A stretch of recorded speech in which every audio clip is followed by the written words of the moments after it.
Hello, friends. Did you know nearly 80% of those who watch my videos aren't subscribed? If you enjoy these stories, please hit that subscribe button and leave a like. It really helps. Thank you for being here.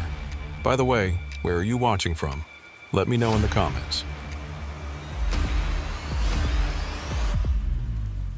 The call came in at 11:23 p.m. on a Tuesday night in October, just as I was settling down with a cup of truck stop coffee and thinking about grabbing some shut-eye in the sleeper berth of my Kenworth. 26 years I'd been driving these Texas highways, and I should have known better than to answer the phone that late. Nothing good ever comes from midnight dispatch calls. My name's Buck Williams, and I run freight between Dallas and the Gulf Coast, mostly automotive parts and industrial equipment for the petrochemical plants down in Beaumont and Port Arthur. It's honest work that pays decent money, and after more than 2 decades behind the wheel, I know every mile of highway between here and Louisiana like the back of my calloused hands. "Buck, this is Eddie at Richardson Freight," came the familiar voice of my dispatcher. Eddie Carmichael had been sending me loads for the better part of 8 years, ever since I started running independent after my divorce. He was reliable, paid on time, and never sent me on wild goose chases for fictional cargo. "What you got for me, Eddie?" I asked, settling back in my driver's seat and watching the late-night traffic roll past on I-20. "Emergency run down to Beaumont. Chemical plant equipment that broke down this afternoon, and they need replacement parts first thing in the morning, or they're looking at shutting down an entire production line. Customers willing to pay premium rates for immediate delivery." That got my attention. Premium rates in the trucking business usually meant time and a half, sometimes double pay if the situation was desperate enough. With Christmas coming up in a couple months and my daughter starting her second year of college, I could use the extra money. "What kind of equipment we talking about?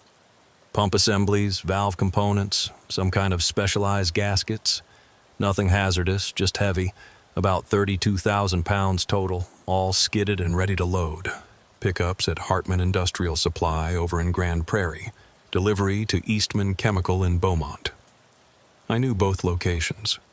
Hartman was a legitimate outfit I'd picked up from before, and Eastman Chemical was one of the biggest employers in southeast Texas. The job sounded straightforward enough. "What's the pay?"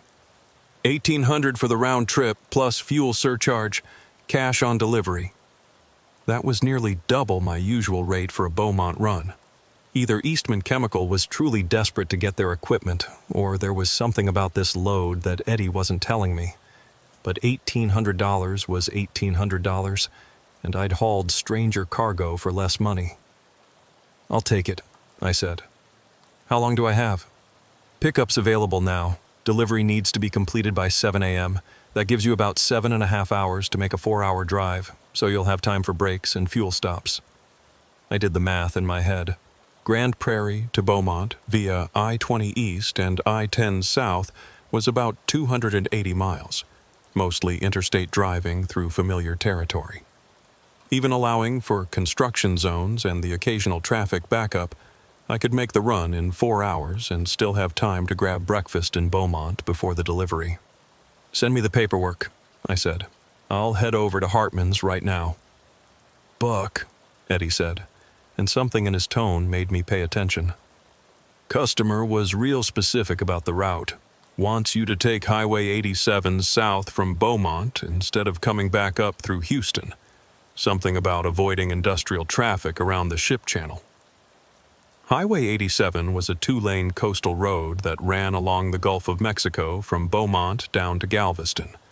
It was scenic enough, especially during the day, but it added about 50 miles to the return trip and took you through some pretty isolated country. Most truckers avoided it because the road was narrow, had weight restrictions on some bridges, and offered limited services for big rigs. "That's going to add an hour to my drive time," I said. "Customers paying for the extra miles. Part of that premium rate includes routing requirements." I shrugged and fired up the Kenworth. "Their money, their choice. I'll be at Hartman's in 30 minutes. Hartman Industrial Supply was located in an industrial district of Grand Prairie that looked exactly like every other industrial district in Texas. Rows of metal buildings, fenced yards full of equipment and security lights that turned everything a sickly yellow color. I'd been there maybe a dozen times over the years, usually picking up pump parts or valve assemblies for refineries along the coast. The night loading crew was waiting for me when I backed up to the dock. 3 guys in company coveralls who looked like they'd rather be home sleeping than loading trucks at midnight. Can't say I blamed them. The forklift operator, a heavy-set Mexican guy named Carlos, who I'd met on previous pickups, seemed unusually quiet as he loaded the skids into my trailer. Normally, Carlos was friendly and talkative, always asking about road conditions or sharing gossip from other drivers. But tonight he kept his head down and focused on his work with an intensity that seemed forced. "Everything all right, Carlos?" I asked as he positioned the last skid near the front of my trailer. He glanced around to make sure the other workers weren't listening, then stepped closer to me. "Buck, I've been loading trucks here for 12 years, and I ain't never seen equipment like this before." "What do you mean?" "Look at them crates real close. That ain't pump parts in there." I walked into my trailer and examined the cargo more carefully. The skids were loaded with wooden crates that were stenciled with part numbers and shipping labels, but Carlos was right. Something felt off. The crates were the wrong size and shape for pump assemblies, and they were secured with more heavy-duty steel banding than you'd normally see for industrial equipment. "What do you think it is?" I asked. Carlos shook his head. "Don't know, and don't want to know. But the paperwork came down from the front office with a note that nobody was supposed to ask questions about this shipment.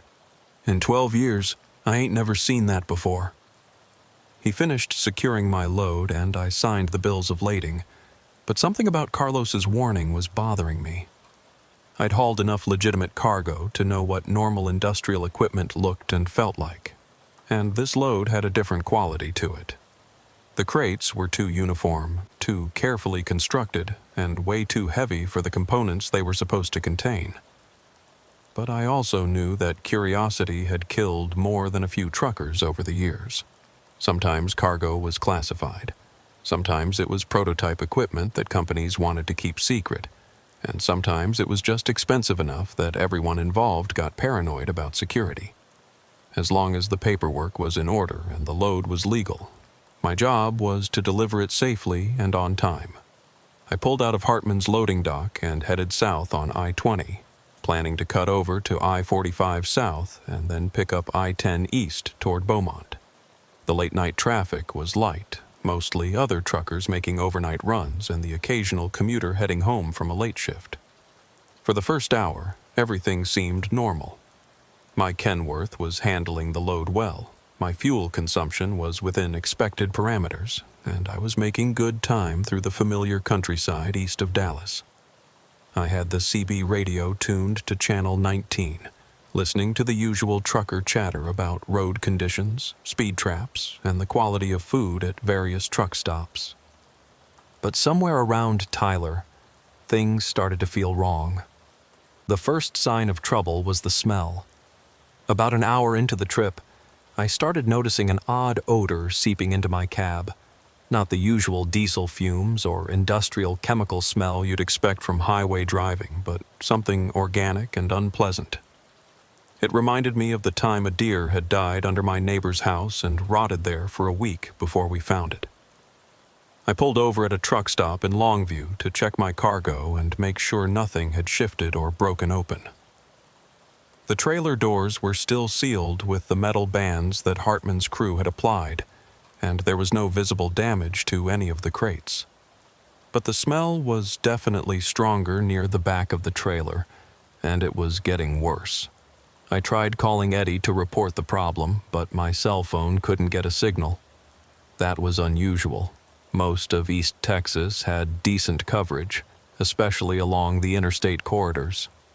I tried my CB radio, but all I could pick up was static and the occasional burst of what sounded like voices speaking in a language I didn't recognize. An old-timer at the truck stop Fuel Island noticed me walking around my trailer with a puzzled expression. "Having trouble with your load, driver?" he asked. His name patch read Dale, and he had the kind of weathered face that comes from 30 years of highway driving. "Something smells off," I said. "Paperwork says it's pump parts, but it doesn't smell like any industrial equipment I've ever hauled." Dale walked over to my trailer and took a sniff near the doors. His expression immediately changed, and he stepped back with a look of disgust. "Son, I don't know what you got in there, but that ain't pump parts. That smells like—" He paused, as if trying to identify something familiar but unpleasant. "Hell, I don't rightly know what that smells like, but it ain't good. You think I should open it up and take a look? I think you should call your dispatcher and find out what you're really hauling, and if you can't get a hold of him, you might want to consider calling the DOT or the state police." But when I tried calling Eddie again, the phone just rang endlessly with no answer. His voicemail wasn't even picking up, which was strange because Eddie's phone was connected to an answering service that operated 24 hours a day. Dale helped me check my trailer more thoroughly, and that's when we found something that made both of us take a step back. Near the bottom of the trailer doors, where the metal seal met the frame, there was a dark liquid seeping out. Not much, just a few drops that had formed a small puddle on the asphalt, but enough to confirm that something inside my cargo was leaking. "Brother," Dale said, shaking his head, "you need to get that trailer to a safe location and figure out what's going on. That liquid don't look natural."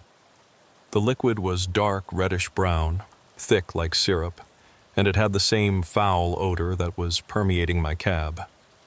When Dale touched it with a stick, it clung to the wood like partially congealed blood.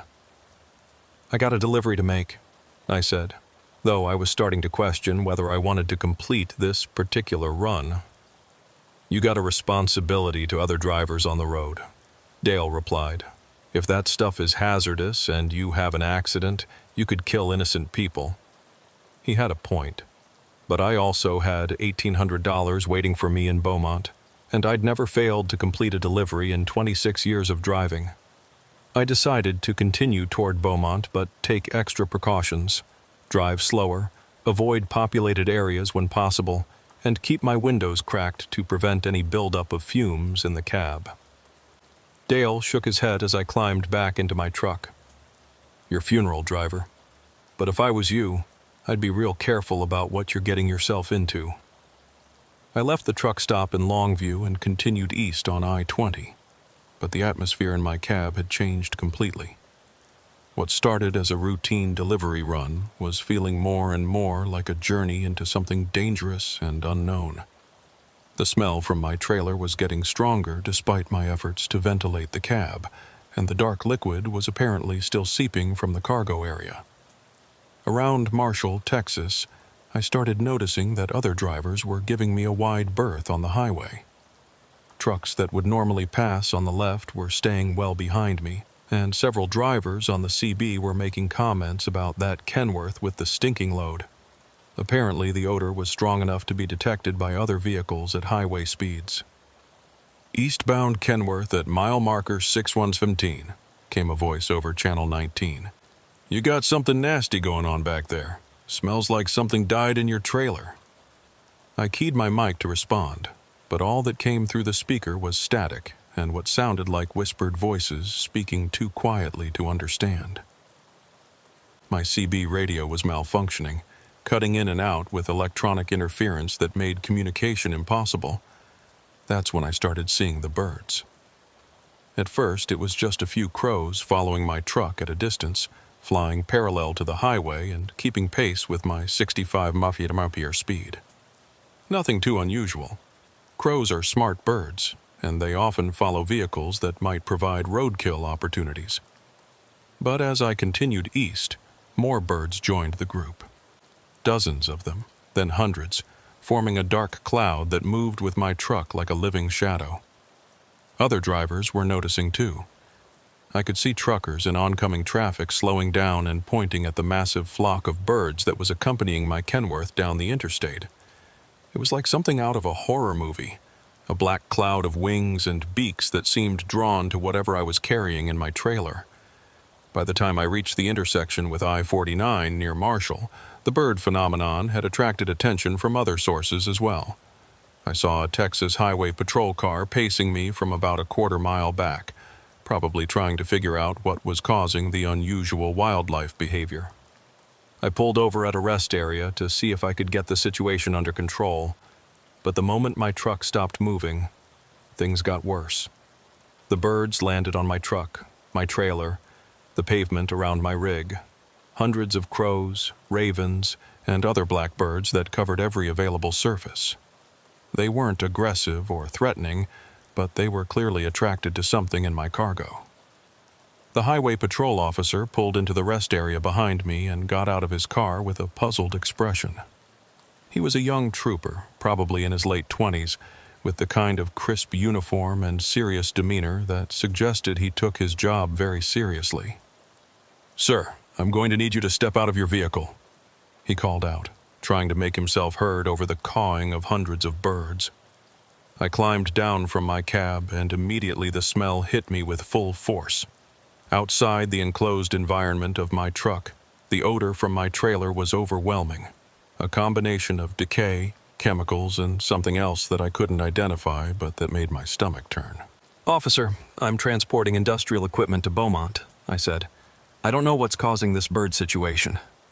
"What kind of equipment?" he asked, pulling out a small notebook and pen. "Pump parts, valve components, gaskets, standard chemical plant supplies." The trooper walked toward my trailer, and the birds immediately parted to give him a path while remaining perched on every other available surface. When he got close to the rear doors, he stopped abruptly and covered his nose with his hand. "Sir, that doesn't smell like any industrial equipment I've ever encountered. I'm going to need to see your shipping papers and inspect your cargo." I handed him the bills of lading and manifest, which he studied carefully while the birds watched from their perches with what seemed like unusual intelligence. Several of the larger ravens were tilting their heads and making soft clicking sounds, as if they were trying to communicate. "According to these documents, you're carrying pump assemblies and valve components manufactured by Hartman Industrial Supply," the trooper said.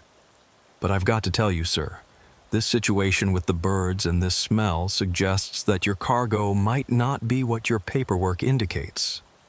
"Officer, I loaded this freight myself at Hartman's facility.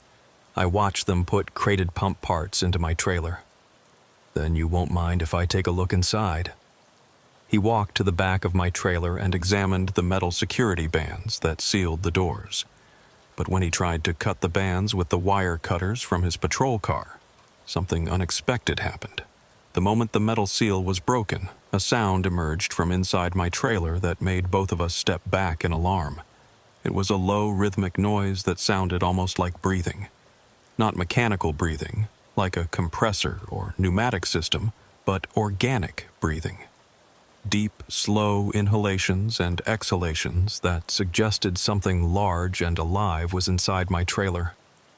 The trooper drew his sidearm and motioned for me to move away from the truck. "Sir, I need you to stand back while I investigate this situation." The birds were getting more agitated as well, their cawing becoming louder and more frantic. Some of them were flapping their wings without taking flight, as if they wanted to get closer to whatever was in my trailer, but were afraid to approach.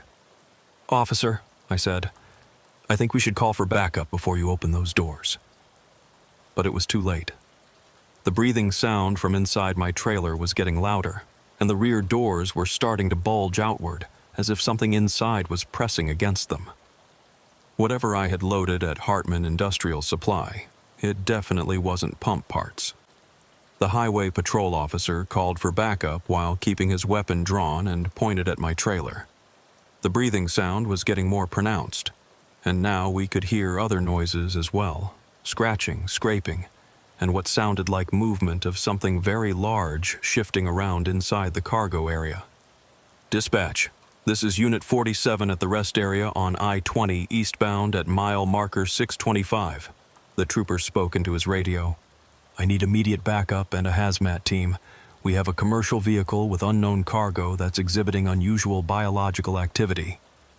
The birds were becoming increasingly agitated, with some of them taking flight and circling overhead while others remained perched on my truck. moving restlessly and making sounds I'd never heard crows make before.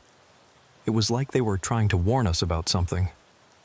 "Buck," the trooper said, "I need you to tell me exactly what happened during your loading process at Hartman's. Did you see what was inside those crates?" "No, sir. The crates were already sealed when the forklift operator loaded them. But Carlos, that's the guy who loaded me, said something seemed off about the cargo. Said he'd never seen equipment like that in 12 years of working there." The trailer doors were bulging more noticeably now, and we could see dark liquid seeping from the bottom edge where I'd first noticed it at the truck stop in Longview. But the liquid wasn't just seeping anymore. It was flowing steadily, forming a pool underneath my trailer that was attracting flies and other insects.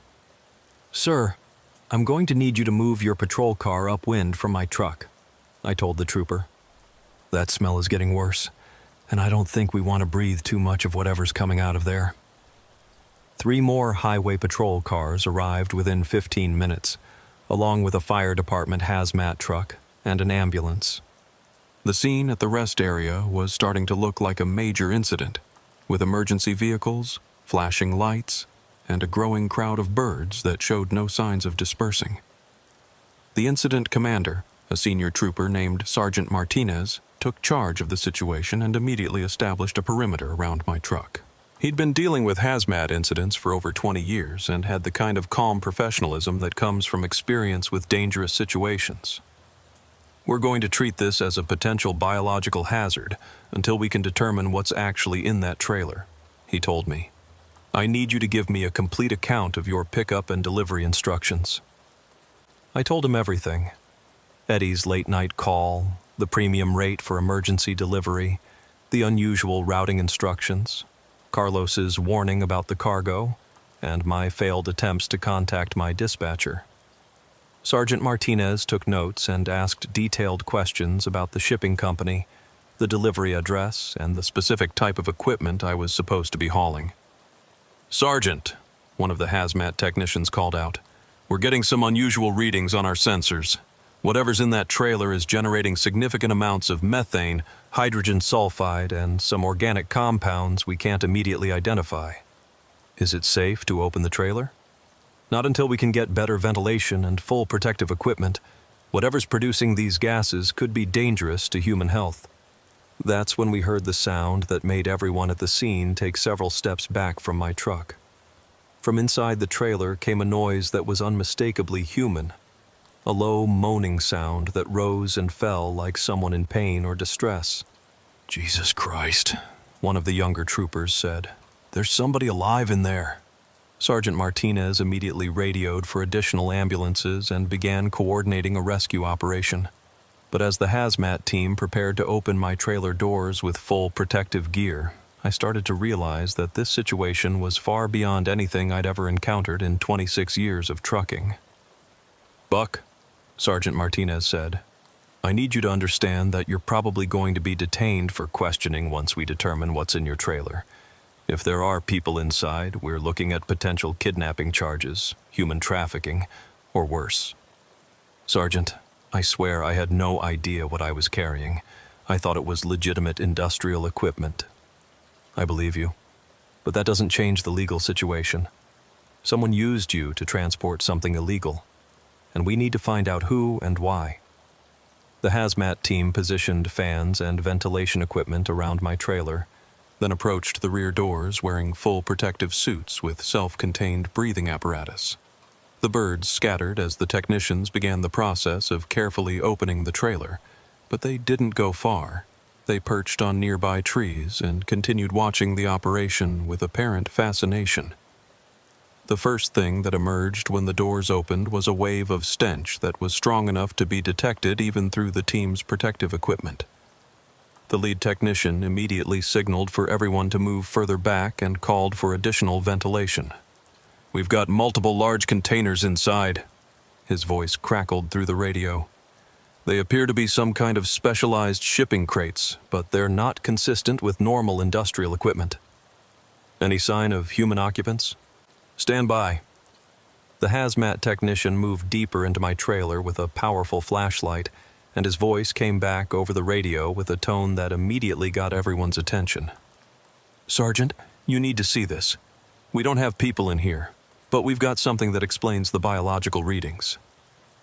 What the hazmat team found in my trailer wasn't pump parts or valve components. It wasn't human trafficking victims or kidnapped people. It was something that made me question everything I thought I knew about the cargo I'd been carrying for the past 4 hours. The crates were filled with animal carcasses, dozens of them, in various stages of decomposition. Deer, wild hogs, cattle, and other large animals that appeared to have been dead for several days or weeks. But these weren't normal animal remains. They had been processed in some way, with surgical incisions, removed organs, and what looked like experimental modifications that suggested some kind of biological research or testing. "We're looking at approximately 40 animal specimens," the hazmat technician reported. "Multiple species, all showing signs of systematic dissection and organ removal. Some of the carcasses appear to have been injected with preservative chemicals, which explains the odors and gas emissions we've been detecting." Sergeant Martinez ordered photographs of everything and called for a veterinary pathologist to examine the remains. The birds that had been following my truck were still gathered in the area, and now their behavior made more sense. They were responding to the smell of carrion, drawn by instincts that had evolved over millions of years. "Buck," the sergeant said, "I need you to think carefully about your dispatcher and the company that hired you for this run. Have you ever transported anything like this before?" "Never," I said, and I meant it.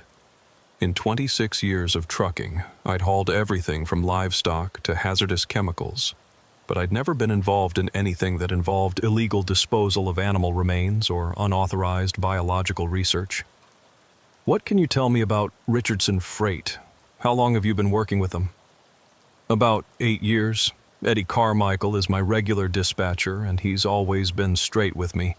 Nothing but legitimate loads, automotive parts, industrial equipment, construction materials. This is completely out of character for him." One of the state troopers came over with a clipboard full of notes. "Sergeant, we ran the company information through our database. Richardson Freight Services is a legitimate trucking company based in Dallas, but they have no record of dispatching this load. In fact, their dispatcher Eddie Carmichael is currently on vacation in Colorado and hasn't been in the office for 3 days." The implications hit me like a physical blow. Someone had impersonated my dispatcher, created fake shipping documents, and arranged for me to pick up illegal cargo while thinking I was making a routine delivery. I'd been set up as an unwitting accomplice in whatever illegal operation was behind the transportation of these animal remains. "Who paid for the loading at Hartman Industrial Supply?" Sergeant Martinez asked. "According to the paperwork, the customer was Eastman Chemical in Beaumont. But if the load is fake, the payment authorization was probably fake too." The state troopers contacted Hartman Industrial Supply and discovered that the night loading crew had processed the shipment based on what appeared to be legitimate purchase orders and payment authorization from Eastman Chemical. But when they called Eastman Chemical, the company had no record of ordering any emergency equipment or authorizing any shipments from Hartman. "This was a sophisticated operation," Sergeant Martinez explained. "Someone created fake documents, impersonated multiple companies, and arranged for the transportation of illegal cargo while making it appear to be a legitimate business transaction." "But why use me?" I asked. "Why not just hire a truck and driver who were in on the operation?" "Because they needed someone with a clean record and no knowledge of what they were really transporting. If you'd been stopped for a routine inspection, you would have appeared to be an innocent driver carrying legitimate cargo. Your genuine confusion would have been the best possible cover story." The veterinary pathologist arrived and began examining the animal remains while crime scene technicians documented everything and collected evidence. What they discovered was even more disturbing than the initial findings. "These animals weren't just killed for their organs," the pathologist explained. "They show signs of systematic experimentation, injection sites, surgical modifications, and evidence of various chemicals and drugs being tested on them. This looks like an illegal animal research operation, possibly involving the development of biological agents or pharmaceutical compounds. Any idea who might be behind something like this? Could be anything from unlicensed pharmaceutical research to biological weapons development. But whoever was running this operation had access to veterinary facilities, trained personnel, and enough resources to process dozens of large animals.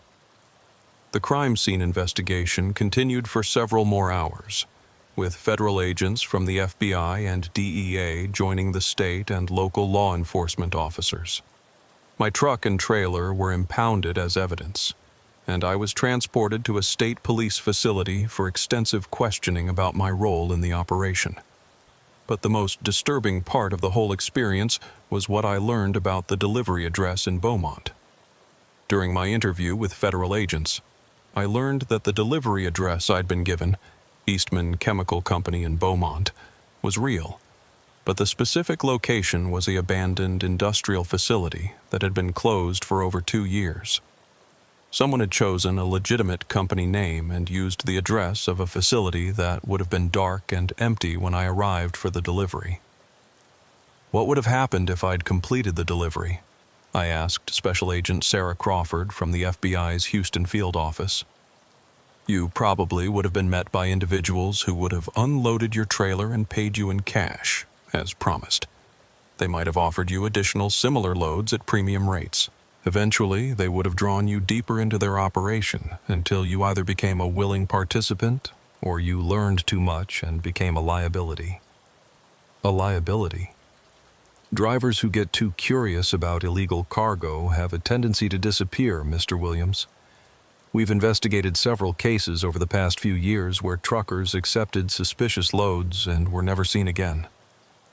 Agent Crawford showed me photographs of 5 other independent truck drivers who had disappeared while hauling cargo for companies that later turned out to be fronts for illegal operations. All of them were experienced drivers with clean records. All had been offered high-paying loads with unusual pickup or delivery requirements, and all had vanished without a trace. We believe your case represents a new development in how these organizations recruit transportation, she explained. Instead of using drivers who are already involved in criminal activity, they're targeting legitimate truckers and deceiving them into transporting illegal cargo. It's more expensive and complicated, but it provides better security and reduces the risk of detection. How did they know to target me specifically? That's what we're trying to determine. Someone had access to information about your driving record, your financial situation, your work patterns, and your relationship with Richardson Freight. They knew enough to successfully impersonate your dispatcher and create a scenario that you would find believable. The investigation revealed that several other truckers had received similar late-night calls offering high-paying loads with premium rates and unusual requirements. Most of them had declined the offers because something felt wrong, but 3 drivers had accepted loads and were currently missing. "We think you were lucky," Agent Crawford said. "The animal remains in your trailer suggest that whoever organized this operation was involved in something extremely dangerous. If you had completed the delivery, you might not have made it home." Over the following weeks, federal agents traced the fake shipping documents, payment authorizations, and communication systems used to arrange my pickup. What they discovered was a sophisticated criminal network that operated across multiple states and was involved in various illegal activities, including drug manufacturing, biological weapons research, and human trafficking. The animal remains in my trailer were apparently being used to test chemical compounds and biological agents before they were deployed against human targets. The surgical modifications and experimental injections were designed to determine the effects of various substances on living tissue and organ systems. This was basically a mobile laboratory, Agent Crawford explained. They were using trucks to transport their test subjects and research materials between facilities, making it harder for law enforcement to track their operations. The network behind my fake delivery was eventually disrupted by a joint federal task force, but not before several other truckers were drawn into the operation. Some were arrested as unwitting accomplices. Others disappeared entirely, and a few managed to escape when they realized they were being used for illegal purposes. My truck and trailer were eventually returned to me after months of evidence processing, but the experience had permanently changed my approach to the trucking business. I became much more cautious about accepting loads from unfamiliar companies, started verifying all dispatch calls independently, and developed a network of contacts who could help confirm the legitimacy of suspicious shipments. The months following my encounter with the fake biological research cargo were some of the most difficult of my trucking career.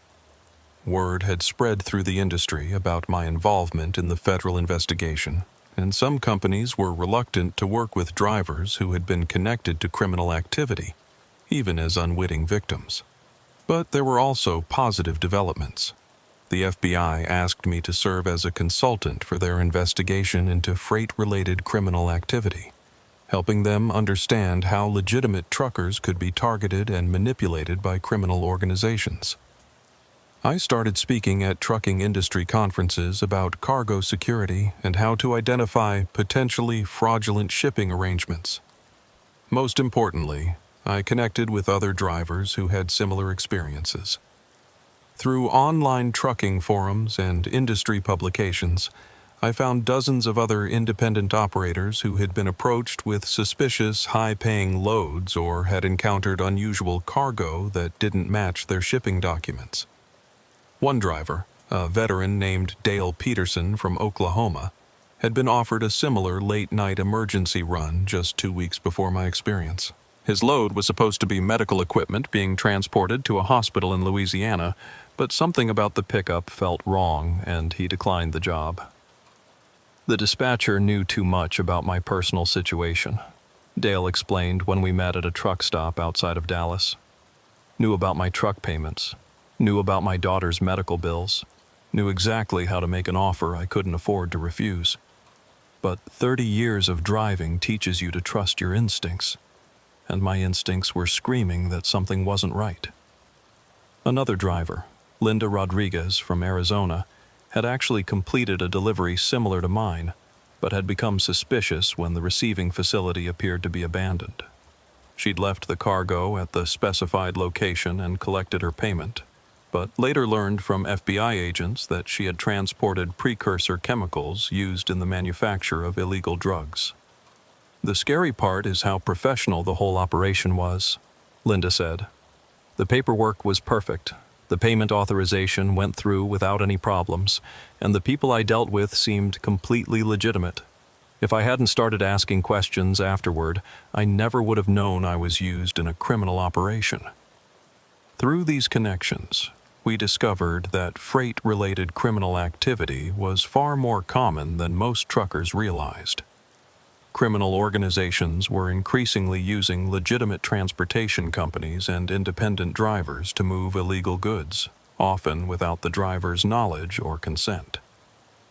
The FBI estimated that several hundred truckers had been unknowingly involved in criminal transportation over the past 5 years, carrying everything from drug manufacturing equipment to human trafficking victims to biological weapons research materials. The trucking industry's size and complexity make it an ideal cover for criminal activity, Agent Crawford explained during one of our follow-up meetings. With over 3 million trucks on the road at any given time, it's nearly impossible to inspect every load or verify every shipping document. Criminal organizations exploit this reality by creating fake companies, false documentation, and elaborate cover stories. 6 months after my incident, I received a call from Eddie Carmichael, the real Eddie Carmichael from Richardson Freight Services. He had returned from vacation and learned about the impersonation of his identity and company. "Buck, I want you to know that Richardson Freight is implementing new security procedures to prevent this kind of thing from happening again," Eddie said. "All dispatch calls will now be verified through multiple channels, and we're requiring photo identification for all drivers at pickup locations." "I appreciate that, Eddie. But I got to ask, how did someone get enough information about our working relationship to successfully impersonate you?" "That's what's really scary about this whole situation," The criminals had access to our internal communications, our driver databases, even our payment systems. The FBI thinks our computer systems were compromised for months before your incident. The cybersecurity investigation revealed that the criminal network had infiltrated computer systems at dozens of trucking companies, freight brokers, and shipping facilities. They had been collecting information about drivers, loads, and payment arrangements for over 2 years, building profiles of potential targets and developing increasingly sophisticated methods for manipulating the transportation industry. The experience with the fake biological research cargo taught me that the trucking industry was facing threats that most drivers weren't even aware of. Criminal organizations had evolved beyond simple cargo theft or drug smuggling. They were now using sophisticated techniques to manipulate legitimate drivers into unknowingly participating in illegal operations. I developed a set of personal safety protocols that I shared with other independent truckers through industry forums and CB radio networks. The rules were simple but potentially life-saving. Always verify dispatch calls independently using known phone numbers rather than caller ID. Never accept loads that require immediate pickup without proper advance notice. Be suspicious of any cargo that doesn't match your normal freight categories, especially high-paying loads with unusual routing requirements. Most importantly, trust your instincts. If something feels wrong about a load, a pickup location, or a delivery address, walk away regardless of how much money is involved. 3 months after my incident, I got a chance to test these protocols when I received another late-night call offering a high-paying emergency run. This time, the caller claimed to be from a company called Lone Star Industrial Transport, offering double rates to haul what he described as time-sensitive chemical processing equipment from Houston to a facility near Corpus Christi.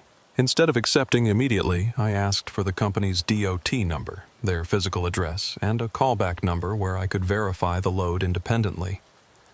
The caller became evasive and insisted that the load had to be picked up within 2 hours, or it would be offered to another driver. "That's fine," I told him. "Offer it to someone else."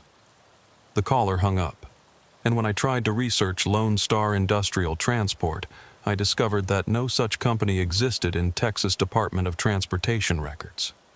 2 days later, I learned from law enforcement contacts that another driver had accepted that same load and had disappeared somewhere between Houston and Corpus Christi.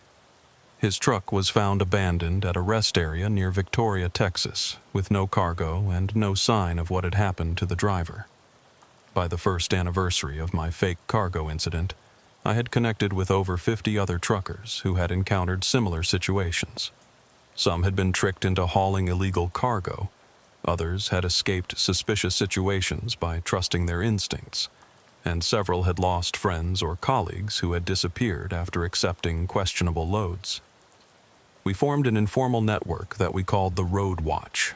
Independent truckers who shared information about suspicious shipping companies, dangerous delivery locations, and freight arrangements that seemed too good to be true. We used CB radio channels, online trucking forums, and word-of-mouth communications to warn other drivers about potential threats. The FBI and other law enforcement agencies began working with our network, providing tips about ongoing investigations and asking us to report any suspicious activity we encountered. Agent Crawford became our primary law enforcement contact, and she regularly updated us on new criminal techniques and emerging threats. "What you drivers are doing is invaluable," she told us during one of our informal meetings at a truck stop outside of San Antonio. "You see patterns and detect problems that formal law enforcement investigations might miss. The trucking community's willingness to look out for each other is one of the most effective tools we have for combating freight-related crime." But our network also revealed just how extensive the problem had become. We documented over 200 cases of suspicious freight arrangements, driver disappearances, and criminal manipulation of the transportation industry. The scope of the problem suggested that multiple criminal organizations were using similar techniques to exploit truckers across the country. One of the most disturbing discoveries was that several legitimate trucking companies had been infiltrated by criminals who were using company resources to facilitate illegal operations. Dispatchers, safety managers, and even company executives were being blackmailed, bribed, or coerced into cooperating with criminal networks. "It's like fighting a hydra," explained Tom Morrison, a veteran driver from New Mexico who had narrowly escaped a human trafficking operation disguised as a furniture delivery. "You shut down one criminal network, and two more pop up using slightly different techniques." The criminal organizations were also adapting to our countermeasures. They began using more sophisticated background research to target drivers, created more convincing fake companies and documentation, and developed new methods for avoiding detection by law enforcement. But they made one crucial mistake. They underestimated the solidarity and communication skills of the American trucking community. 8 months after the fake cargo incident, I thought the worst was behind me. I'd settled into a routine of verified loads from established companies, implemented my security protocols, and was helping other drivers through the Road Watch network. Then, on a cold February night while I was parked at a Love's truck stop outside of Waco, my phone rang at 2:17 a.m. The caller ID showed Richardson Freight Services, the real company, not the imposters who had tricked me before. But I'd learned not to trust caller ID, so I let it go to voicemail and called Richardson's main number from their website. "Richardson Freight, night dispatch. This is Eddie." It was actually Eddie Carmichael, my regular dispatcher. His voice was tense, and I could hear unusual background noise. Voices, phones ringing, what sounded like a lot of activity for the middle of the night. "Eddie, it's Buck. Did you just call me?" "Buck, thank God you answered. We got a serious situation here, and I need a driver I can trust absolutely. Someone's been impersonating our company again, and we think they're targeting our regular drivers." "What kind of situation?" "3 of our drivers accepted loads in the past week from people claiming to be Richardson Freight dispatchers.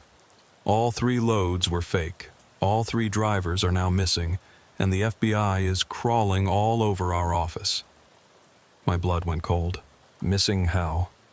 "Jerry Hoskins disappeared somewhere between Austin and Houston on Tuesday. Danny Crenshaw vanished on a run from Dallas to El Paso on Thursday.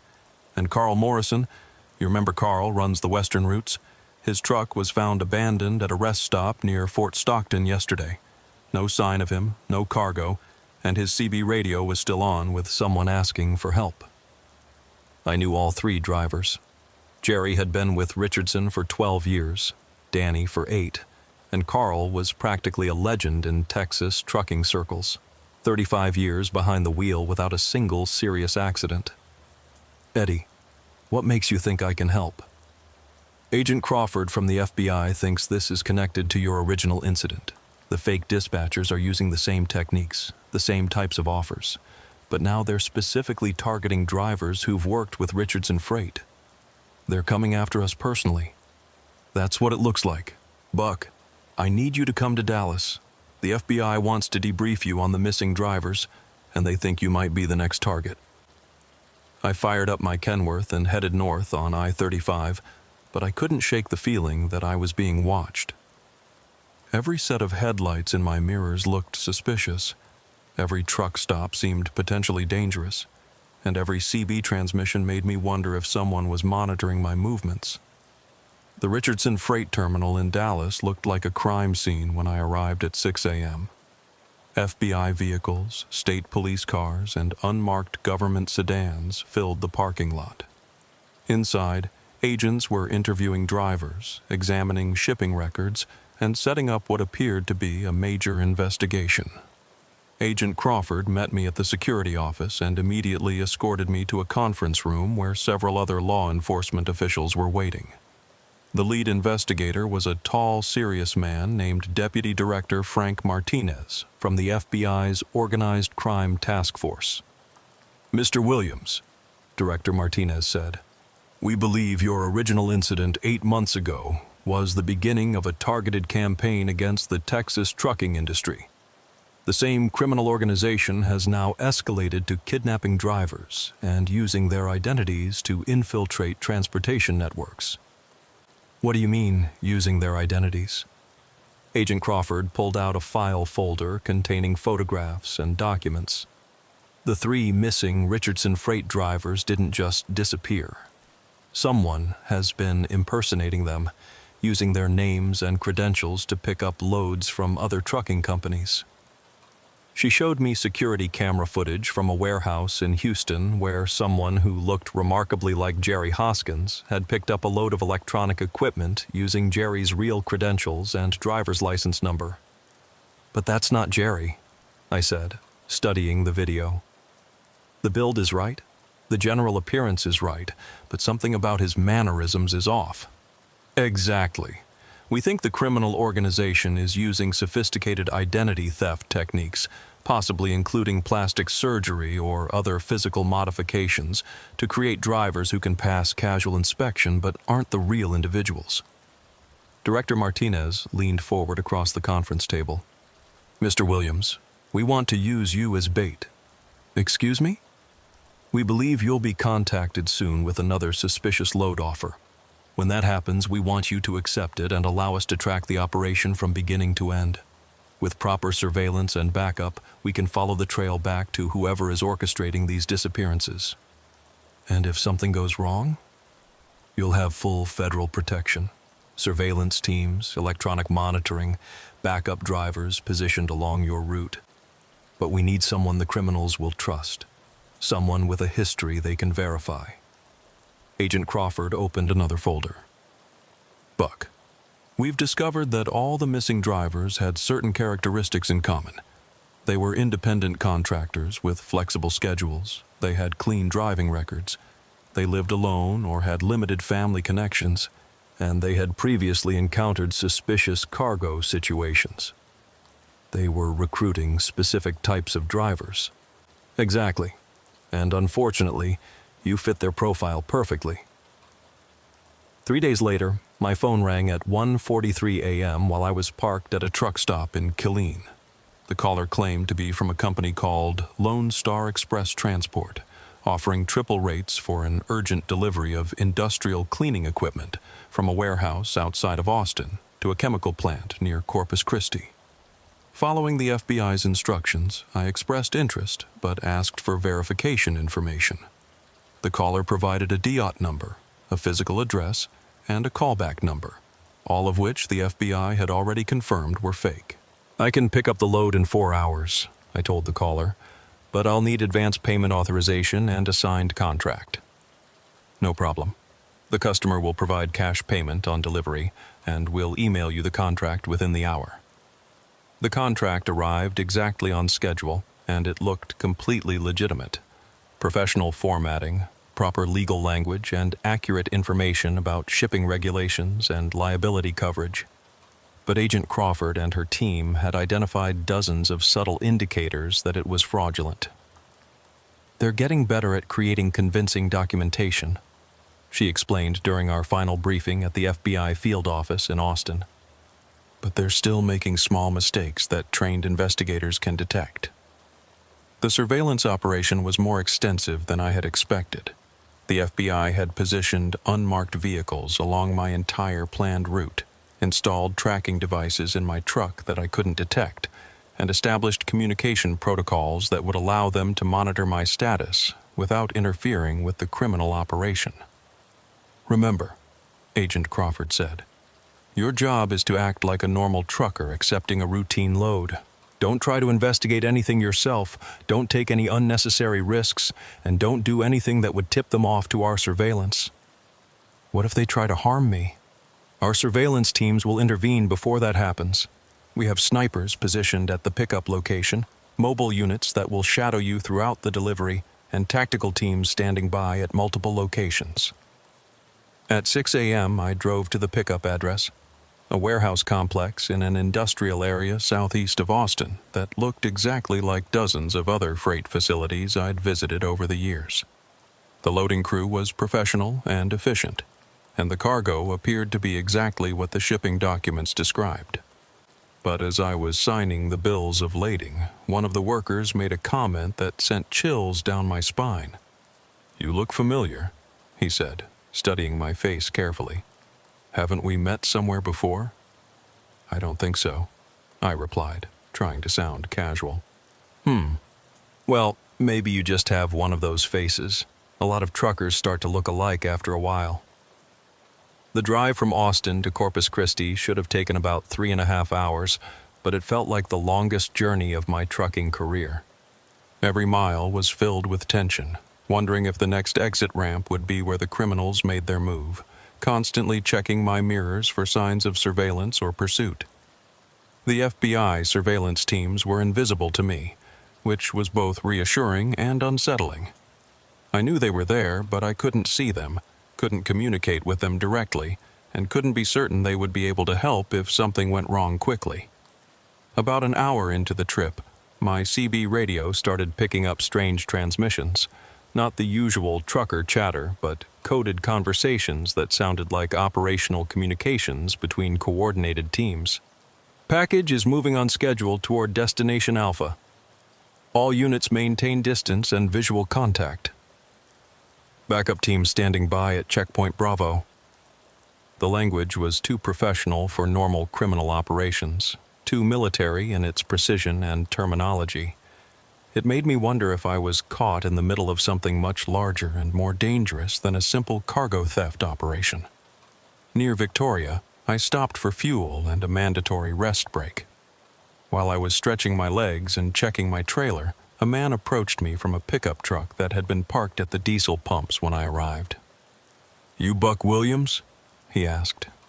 He was middle-aged, wearing work clothes that looked like they belonged on a construction site or oil field. Nothing obviously threatening about him, but something in his eyes made me cautious. "Depends who's asking." "Name's Pete Hawkins. I drive for Gulf Coast Transport. Been hearing some things on the CB about drivers going missing on runs like yours." "What kind of things?" Pete looked around the truck stop carefully before continuing.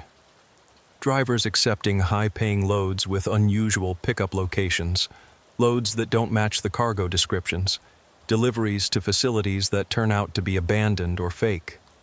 "You think this load is suspicious?"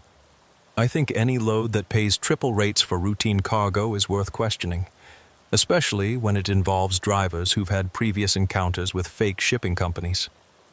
That stopped me cold. "How do you know about my previous encounter?" "Word gets around in the trucking community. Buck Williams, the driver who escaped from a fake biological research operation and helped expose a criminal network. You're kind of famous among independent operators." Pete pulled out a business card and handed it to me. "If something goes wrong with your delivery, call this number. We got a network of drivers who look out for each other, and we can get help to you faster than law enforcement in most situations." As I climbed back into my truck, I noticed that Pete's pickup had disappeared. But in my side mirror, I caught a glimpse of what might have been an FBI surveillance vehicle adjusting its position in the truck stop parking lot. The delivery address in Corpus Christi turned out to be a legitimate chemical processing facility, but something felt wrong from the moment I arrived at the security gate. The guard who checked my paperwork seemed nervous, kept looking over his shoulder toward the main building, and took much longer than necessary to verify my delivery authorization. "You'll want to go to Dock 17, he said finally. "Just follow the signs and someone will meet you there." The chemical plant was massive, hundreds of acres of processing towers, storage tanks, and industrial equipment connected by a maze of roads and pipelines. Finding Dock 17 required following a series of increasingly confusing directional signs that led me deeper into the complex. When I finally reached the designated loading dock, I found something that immediately triggered all my danger instincts.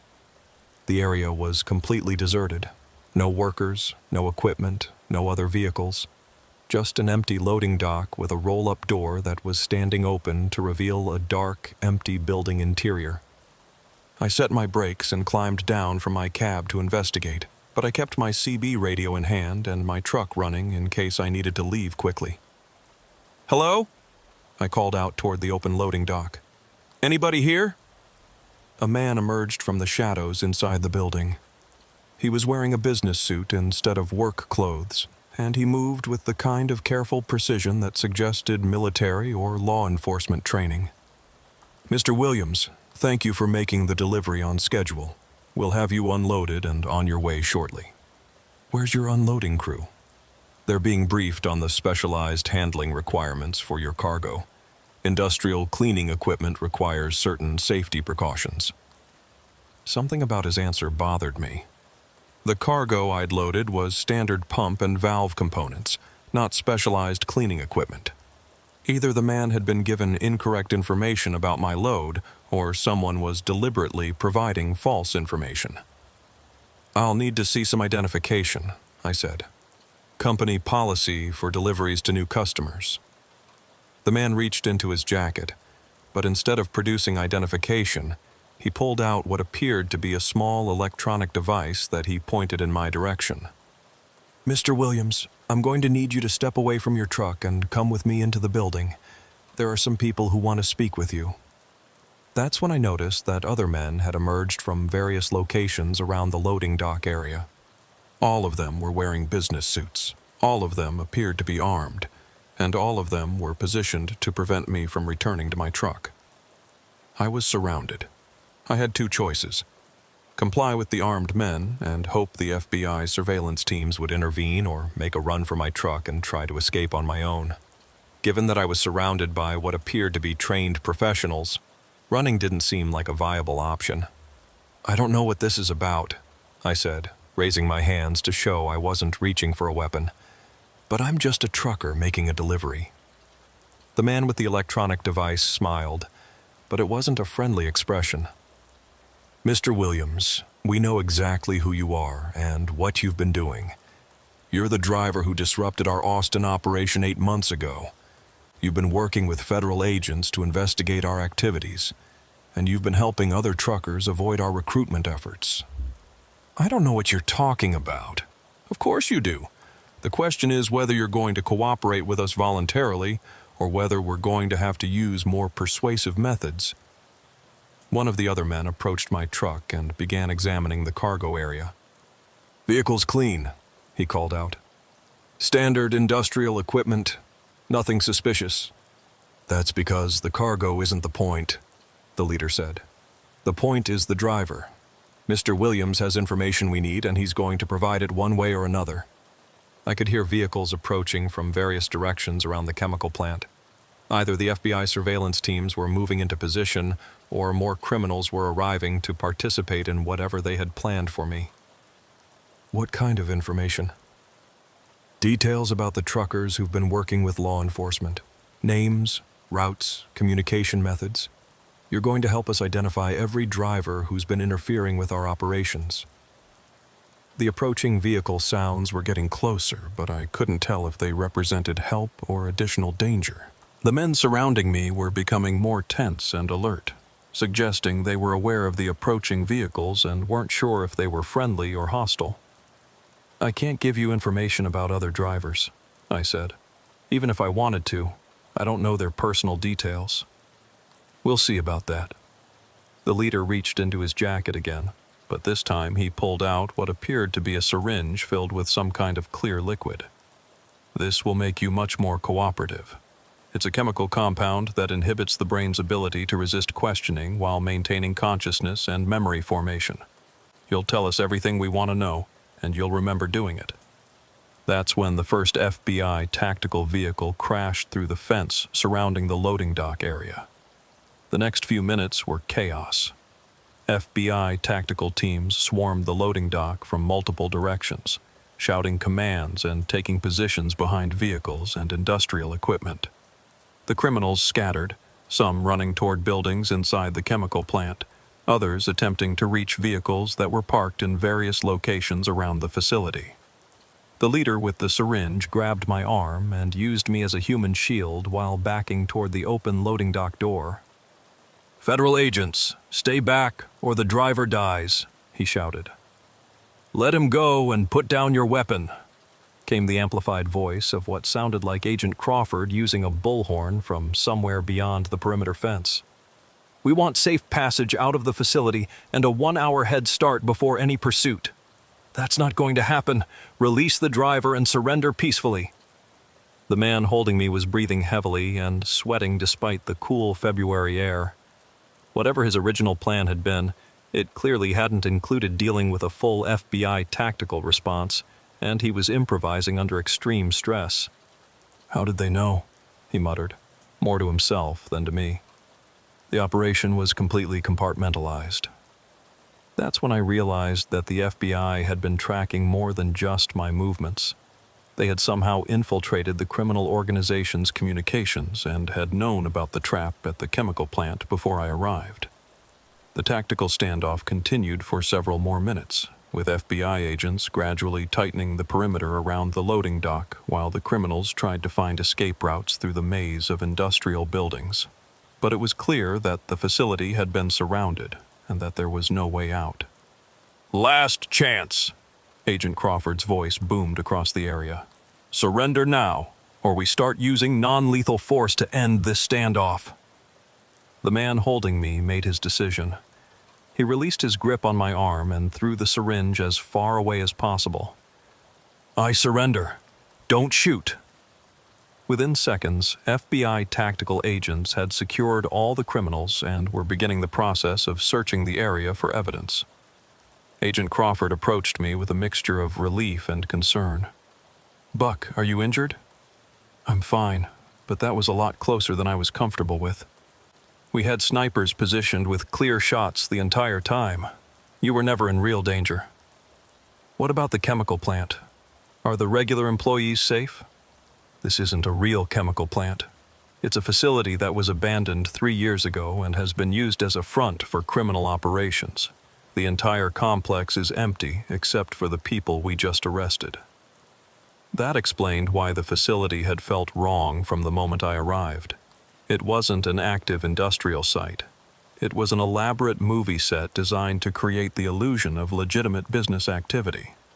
The arrests at the fake chemical plant led to the discovery of a criminal organization that was far more sophisticated and extensive than anyone had realized.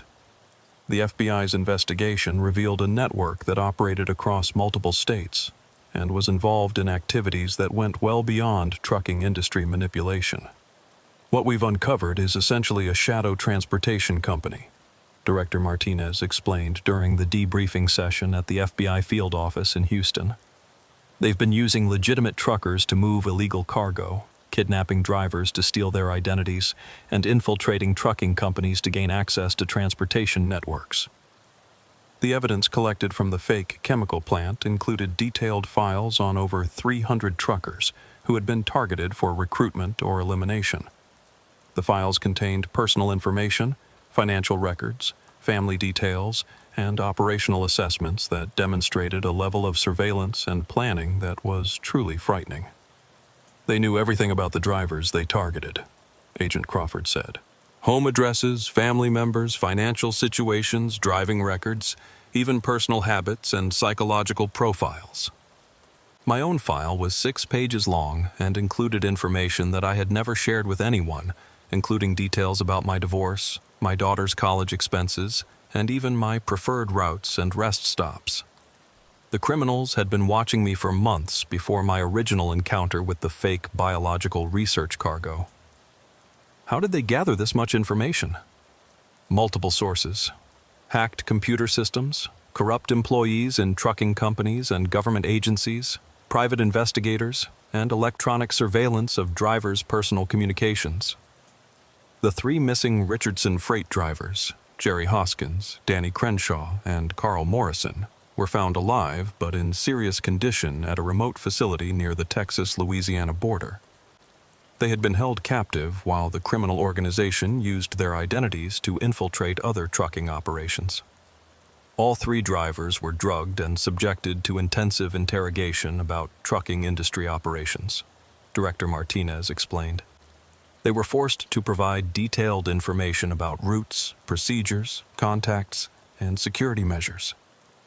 The facility where they were held contained equipment for creating fake identification documents, plastic surgery facilities for altering appearance, and what appeared to be a training center where criminals learned to impersonate legitimate truck drivers. This was industrial-scale identity theft, Agent Crawford said. They were literally stealing people's lives and using them to commit crimes.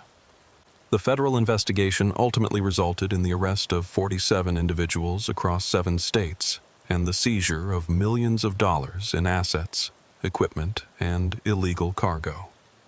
The criminal organization had been operating for over 5 years and was responsible for dozens of driver disappearances, hundreds of cargo thefts, and the transportation of everything from illegal drugs to human trafficking victims.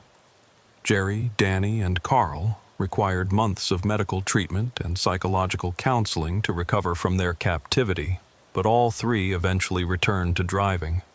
Their experiences had been traumatic, but they were determined not to let the criminals destroy their careers and livelihoods. "They tried to steal who we are," Jerry told me when we met at a truck stop in Dallas 6 months after his rescue. "But they couldn't take away the fact that we're truckers. This is what we do. This is who we are, and no criminal organization is going to change that." The trucking industry implemented new security measures as a result of the investigation, including better verification procedures for dispatch calls, enhanced background checks for employees with access to driver information, and improved communication protocols for reporting suspicious activities. The Road Watch network that I had helped establish was formally recognized by the FBI and other law enforcement agencies as a valuable resource for combating freight-related crime. We now work directly with federal investigators to identify emerging threats and provide early warnings about suspicious activities. But perhaps the most important outcome of the entire experience was the demonstration that the American trucking community could successfully resist criminal infiltration when drivers worked together and supported each other. "What you drivers accomplished through your network was remarkable," Director Martinez said during the final case briefing. "You identified threats that formal law enforcement might have missed, you protected each other from criminal exploitation, and you provided crucial assistance in dismantling a major criminal organization." The monetary rewards for participating in the investigation were substantial. The FBI paid significant consultation fees, and there were federal rewards for information leading to arrests and convictions. But the real reward was knowing that other drivers would be safer because we had been willing to take risks and work together. 2 years have passed since that February night when I walked into a trap at a fake chemical plant in Corpus Christi. I'm still driving trucks across Texas and the surrounding states, still moving freight from point A to point B, still listening to CB radio chatter about weather, traffic, and truck stop food. But everything is different now. Every load I accept is thoroughly verified through multiple channels. Every dispatcher call is confirmed independently. Every pickup and delivery location is researched in advance. The casual trust that once characterized the trucking industry has been replaced by vigilant caution and systematic verification. The Road Watch network has grown to over 800 members across 23 states. We maintain secure communications channels, share real-time information about suspicious activities, and provide support for drivers who encounter dangerous situations. Law enforcement agencies now consider us an integral part of their efforts to combat transportation-related crime. We've prevented dozens of drivers from being victimized by criminal organizations, helped law enforcement investigate numerous cases of freight-related crime, and contributed to the successful prosecution of criminals who prey on the trucking industry. But there are still dangers out there. Criminal organizations continue to adapt and evolve, developing new techniques for exploiting drivers and transportation networks. They've become more sophisticated in their methods, more careful about security, and more ruthless in their treatment of anyone who interferes with their operations. Every week, I receive reports from Road Watch members about suspicious load offers, fake companies, and drivers who have disappeared under circumstances that suggest criminal activity. The problem hasn't been solved. It's just become more complex and challenging. Yet there's something profoundly reassuring about the response of the trucking community to these threats. Drivers who might never meet face to face, but who share the common bond of life on the road, have created a network of mutual support and protection that spans the entire continent. When I'm driving through Texas in the late night hours, listening to the familiar voices on Channel 19 and watching the endless stream of headlights that represent America's freight transportation system, I know that I'm part of something larger and more important than any individual load or delivery. I'm part of a community of professional drivers who have learned that our greatest strength isn't our individual skills behind the wheel, but our willingness to look out for each other and stand together against those who would exploit our industry and endanger our lives. The highway ahead may contain dangers that most people never imagine, but it's illuminated by the collective wisdom and mutual support of drivers who understand that we're all in this together. And on those long Texas nights, when the CB radio crackles with warnings about speed traps, weather conditions, or suspicious activity ahead, I know that the voice on the other end of that radio might be saving my life, just as I might be saving theirs. The road is only as dark as we allow it to be, and the American trucking community has chosen to keep it well lit. The scorching July sun was already beating down mercilessly at 7:30 a.m. when 22-year-old Miguel Santos pulled his rented Freightliner into the Petro truck stop in Laredo, Texas. Fresh out of CDL school with barely 3 months of over-the-road experience, Miguel was about to tackle his first solo run deep into the heart of West Texas, a route that veteran drivers had warned him about but never fully explained why. Miguel had grown up in San Antonio, the youngest son of a family that had worked in construction for 3 generations.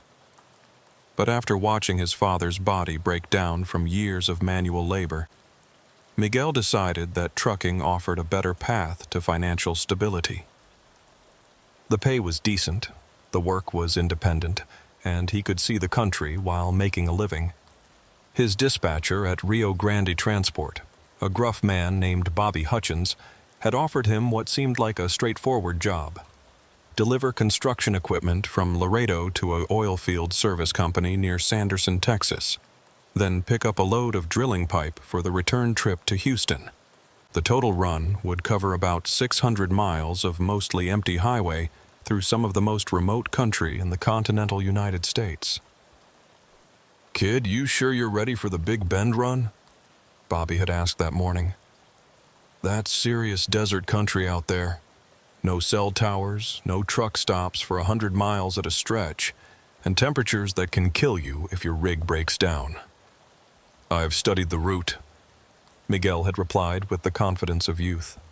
"I-35 north to San Antonio, then west on I-10 to Junction, then south on 377 to Sanderson. Should take about 8 hours. Bobby had looked at him with the expression of a man who knew things that couldn't be taught in driving school.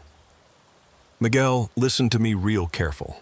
You stick to the main highways. Don't take any shortcuts. Don't trust your GPS if it tries to route you through back roads, and don't stop to help anybody until you're back in civilization."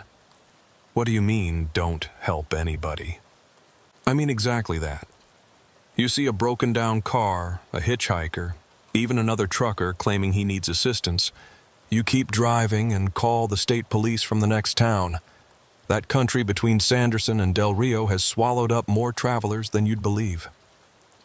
Miguel had nodded and promised to follow Bobby's advice, but in his inexperience he didn't understand the deadly seriousness behind the warning. He was about to learn that the vast emptiness of Southwest Texas could be more dangerous than any urban ghetto. By 10 a.m., Miguel was rolling west on Interstate 10 through the hill country around Kerrville, and the landscape was already becoming noticeably more arid and desolate. The rolling hills covered with oak and mesquite were giving way to flatter, more barren terrain dotted with prickly pear cactus and scrub brush. His load consisted of 3 pieces of heavy earth-moving equipment: bulldozer blades, hydraulic excavator arms, and steel support beams, all destined for Apex Oil Field services in Sanderson. The cargo was properly secured with heavy-duty chains and load binders, and Miguel had conducted thorough pre-trip inspections that morning to ensure his truck was in perfect mechanical condition. The CB radio carried the usual chatter from other drivers discussing fuel prices, construction zones, and road conditions ahead. Miguel listened to the conversations with interest, still learning the informal network of information sharing that kept professional truckers informed about hazards and opportunities along their routes. "Westbound driver approaching junction," came a voice with a distinctive East Texas drawl. "Be advised there's a construction backup on I-10 about 15 miles past town. They got traffic down to one lane, and it's moving about as fast as molasses in January." Miguel keyed his microphone to respond. "Thanks for the heads up, driver. This is Rio Grande Transport, first time through this area. How long is the delay?" "Could be 30 minutes, could be 2 hours. They're doing some kind of bridge work and the pilot car ain't been running on schedule. You might want to consider the alternate route through Rock Springs if you're in a hurry." The suggestion of an alternate route intrigued Miguel. His delivery wasn't scheduled until 6 p.m., but avoiding a potentially long construction delay would give him more time to rest before beginning the return trip. He pulled out his road atlas and studied the network of state highways that crisscrossed the region. According to the map, he could take State Highway 41 south from Junction to State Highway 377, which would reconnect with his planned route near Sanderson. The alternate route would add about 40 miles to his trip, but it would avoid the construction zone entirely and take him through some interesting ranch country that he'd never seen before. Miguel made what he thought was a logical decision. When he reached Junction, instead of continuing west on I-10 toward the construction delay, he turned south onto Highway 41 toward Rock Springs. It was a decision that would nearly cost him his life. State Highway 41 south of Junction was a well-maintained 2-lane road that wound through some of the most beautiful and isolated ranch country in Texas. For the first 30 miles, Miguel enjoyed the scenery. Rolling hills covered with live oak trees, crystal-clear creeks running through limestone valleys, and the occasional ranch headquarters visible in the distance. The road carried very little traffic.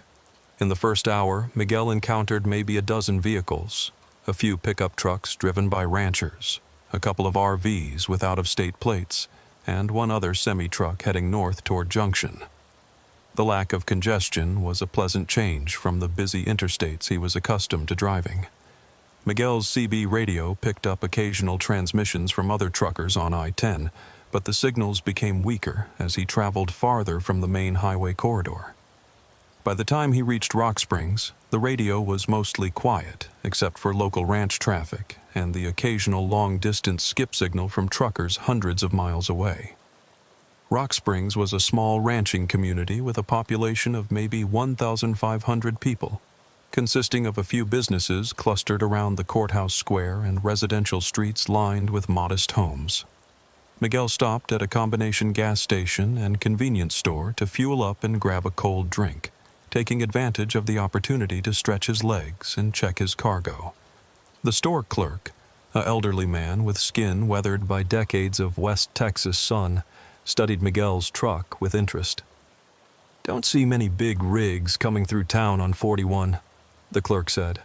"Most of the truckers stick to the interstate." "Avoiding construction delays on I-10, Miguel explained. "GPS shows that 377 south will take me right where I need to go." The clerk's expression changed, and he looked at Miguel with something that might have been concern. "Son, you be real careful on 377 once you get past the turnoff to Camp Wood.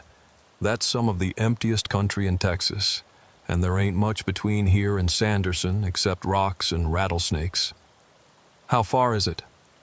"About 120 miles of 2-lane highway through the middle of nowhere. No cell phone service, no gas stations, and if your truck breaks down, you could be waiting a long time for help." Miguel thanked the clerk for the advice and consulted his road atlas again. The route looked straightforward enough. 377 south through the ranch country, then east to connect with US 90 just north of Sanderson. The atlas showed several small communities along the way, which suggested that the road was well traveled enough to be safe. What Miguel didn't know was that several of those communities marked on his atlas no longer existed, and the road he was planning to travel had a reputation among locals as one of the most dangerous stretches of highway in southwest Texas.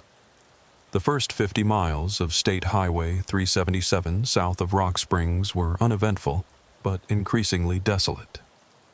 The rolling ranch country gradually flattened into more typical desert terrain, with mesquite and prickly pear cactus replacing the oak trees of the hill country. The temperature was climbing toward 105 degrees, and heat mirages were beginning to shimmer on the asphalt ahead. Miguel hadn't encountered another vehicle in over an hour when he came upon a historical marker at a scenic overlook that caught his attention. He pulled over to read the marker, which provided information about the geological formation known as Dead Man's Canyon.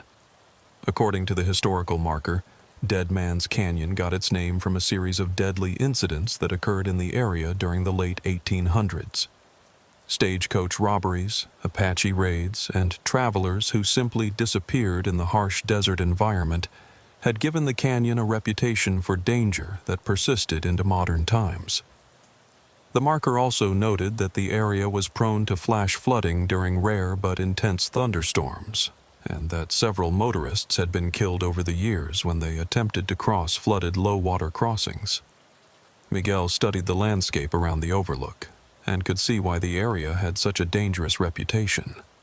The highway descended into a narrow canyon with steep limestone walls on both sides, creating a natural trap where travelers could be easily ambushed or caught in rising water.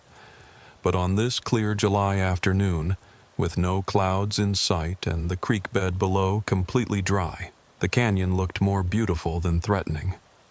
Miguel took a few photos with his phone, planning to share them with his girlfriend back in San Antonio, then climbed back into his truck to continue the journey. As he descended into Dead Man's Canyon, Miguel noticed that his cell phone signal had disappeared entirely. The high canyon walls apparently blocked reception, which meant he would be completely out of communication until he reached higher ground on the other side. That's when he saw the roadblock. About halfway through Dead Man's Canyon, where the highway was flanked by sheer limestone cliffs on both sides, Miguel encountered what appeared to be a legitimate road construction setup. Orange barrels and warning signs directed traffic into a single lane, and a flagman wearing a hard hat and safety vest was standing in the road with a stop sign. Miguel brought his truck to a halt and waited for the flagman to direct him through the construction zone. But something about the setup didn't look right. There was no construction equipment visible, no workers, and no actual road work being performed. The flagman was alone, standing in the middle of an empty highway with no apparent purpose. The flagman approached Miguel's truck and motioned for him to roll down his window. "Afternoon, driver," the flagman said, his voice carrying a slight accent that might have been Mexican. "We got a chemical spill up ahead that's going to take a while to clean up. You can either wait here for about 2 hours, or I can direct you to a detour that'll get you around the problem." Miguel studied the man more carefully. He appeared to be in his 30s, with dark hair and a thin build. His safety equipment looked authentic, but his work boots were scuffed and worn in a way that suggested he'd been wearing them for activities other than highway construction.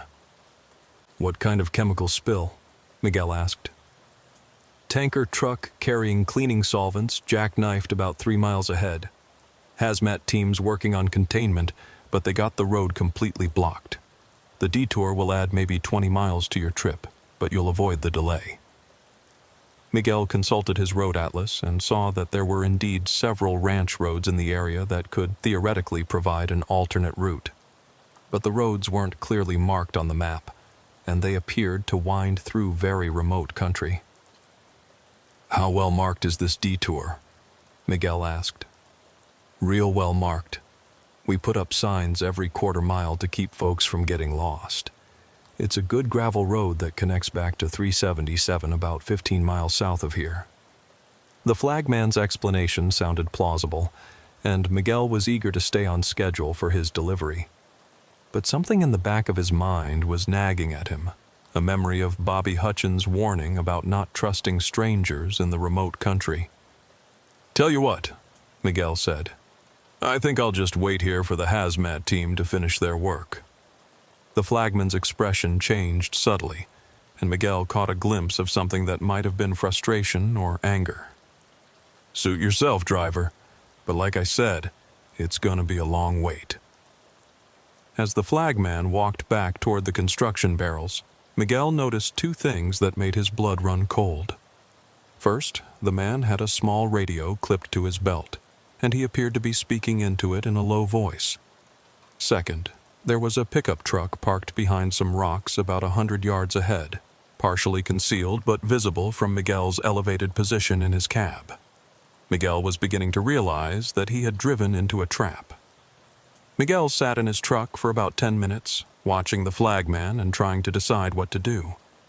During that time, he observed several details that confirmed his suspicions about the legitimacy of the road construction setup.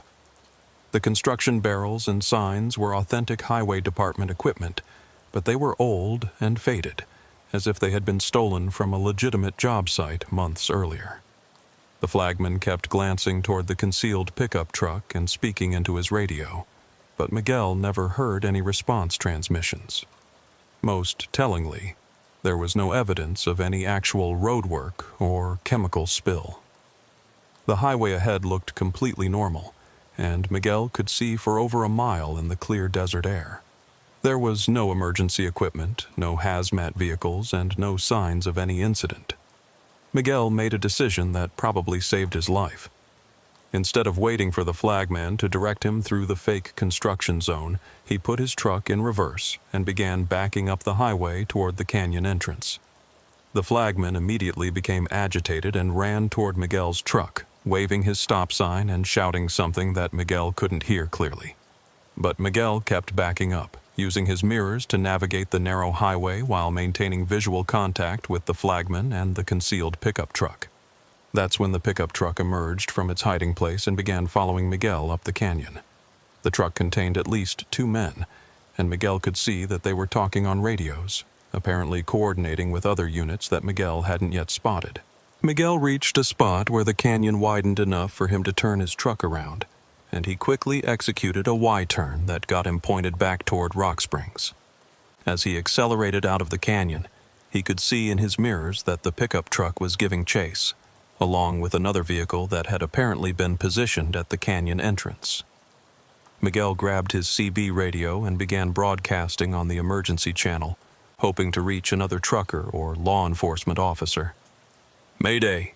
Mayday! This is Rio Grande Transport on State Highway 377 at Dead Man's Canyon.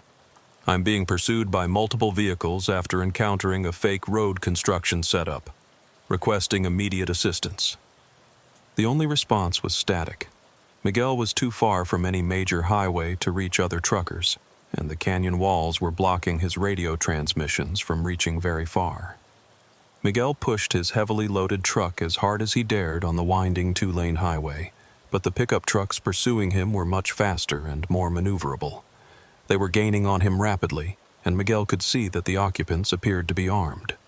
The chase through the remote ranch country of southwest Texas was unlike anything Miguel had experienced in his 3 months of trucking. His Freightliner, loaded with 45,000 pounds of construction equipment, was capable of maybe 65 miles on the flat stretches of highway, while the pickup trucks chasing him could easily exceed 90 miles per hour. Miguel's only advantage was his knowledge of defensive driving techniques and the superior braking capability of his truck's air brake system. On the curves and hills, he could maintain higher speeds than his pursuers might expect, and he could use engine braking to control his speed without revealing his intentions through brake lights. The chase continued for nearly 30 miles through some of the most desolate country in Texas.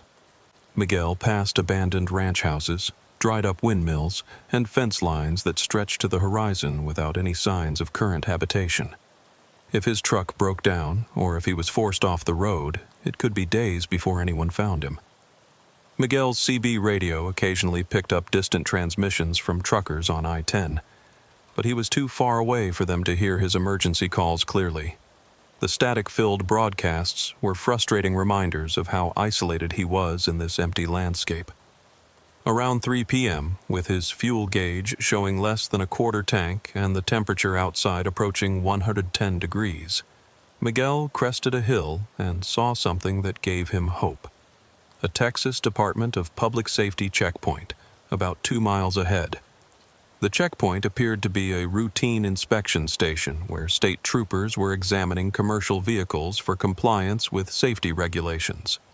Miguel could see several big rigs parked at the facility and uniformed officers conducting inspections. Miguel keyed his CB radio and tried once more to broadcast an emergency message. Any unit. This is Rio Grande Transport approaching the DPS checkpoint on 377. I'm being pursued by armed subjects and need immediate assistance. This time, he received a response. Rio Grande Transport. This is DPS Unit 47 at the inspection station. We copy your transmission. Proceed directly to our location and we'll provide assistance. Miguel felt a wave of relief wash over him. The nightmare chase was about to end, and the men pursuing him would have to break off their attack rather than confront law enforcement officers. But as Miguel approached the checkpoint, he began to notice details that suggested something was very wrong. The Texas DPS checkpoint looked authentic from a distance, complete with official vehicles, uniformed officers, and the proper signage for a commercial vehicle inspection station. But as Miguel got closer, he began to see inconsistencies that made him question whether he was approaching genuine law enforcement. The patrol cars were the right make and model, but they were older units with faded paint and mismatched equipment. The uniforms worn by the officers were close to regulation, but the badges and patches looked slightly wrong, like good imitations rather than authentic department-issued gear. Most troubling was the fact that the checkpoint was located in the middle of nowhere, at least 50 miles from the nearest town.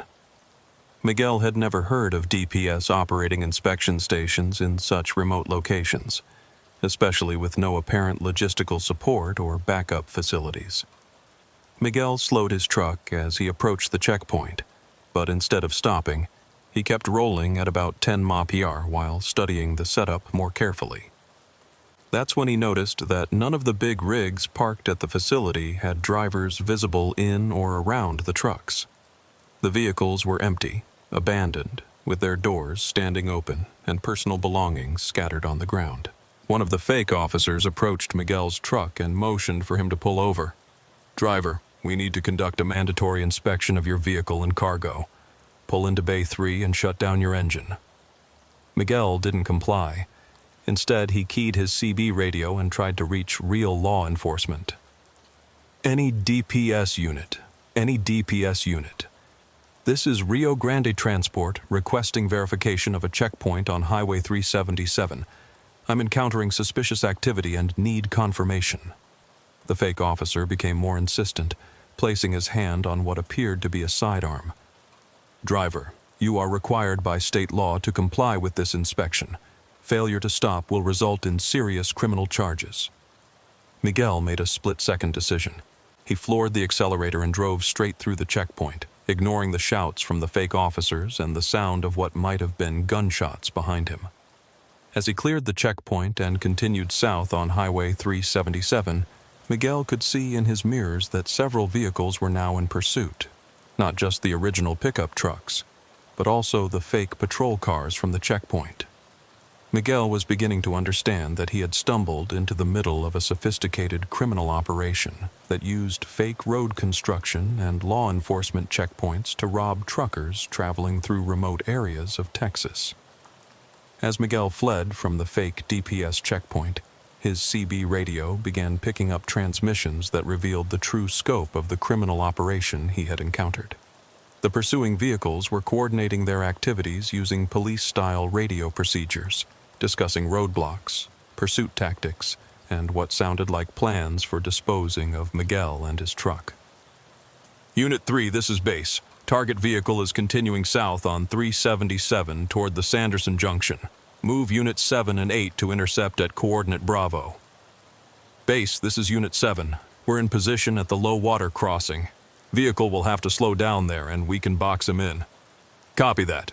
Unit 3, maintain pursuit but don't engage until he's stopped. We want the cargo intact and no damage to the truck. Miguel realized with growing horror that the criminals weren't just opportunistic robbers. They were an organized network that had been operating in the area for some time, using sophisticated equipment and tactics to prey on truckers traveling through remote areas. The radio transmissions also revealed that Miguel wasn't their first victim. The criminals discussed previous operations, mentioning trucks and drivers by company names and physical descriptions. They talked about processing vehicles and cargo, and about disposal sites in the desert where evidence could be permanently eliminated. Miguel's fuel gauge was approaching empty, and he knew that his heavily loaded truck was consuming diesel at a prodigious rate during the high-speed chase. He estimated that he had maybe 30 miles of range left, which meant he had to find help or refuge before his truck ran out of fuel in the middle of the desert.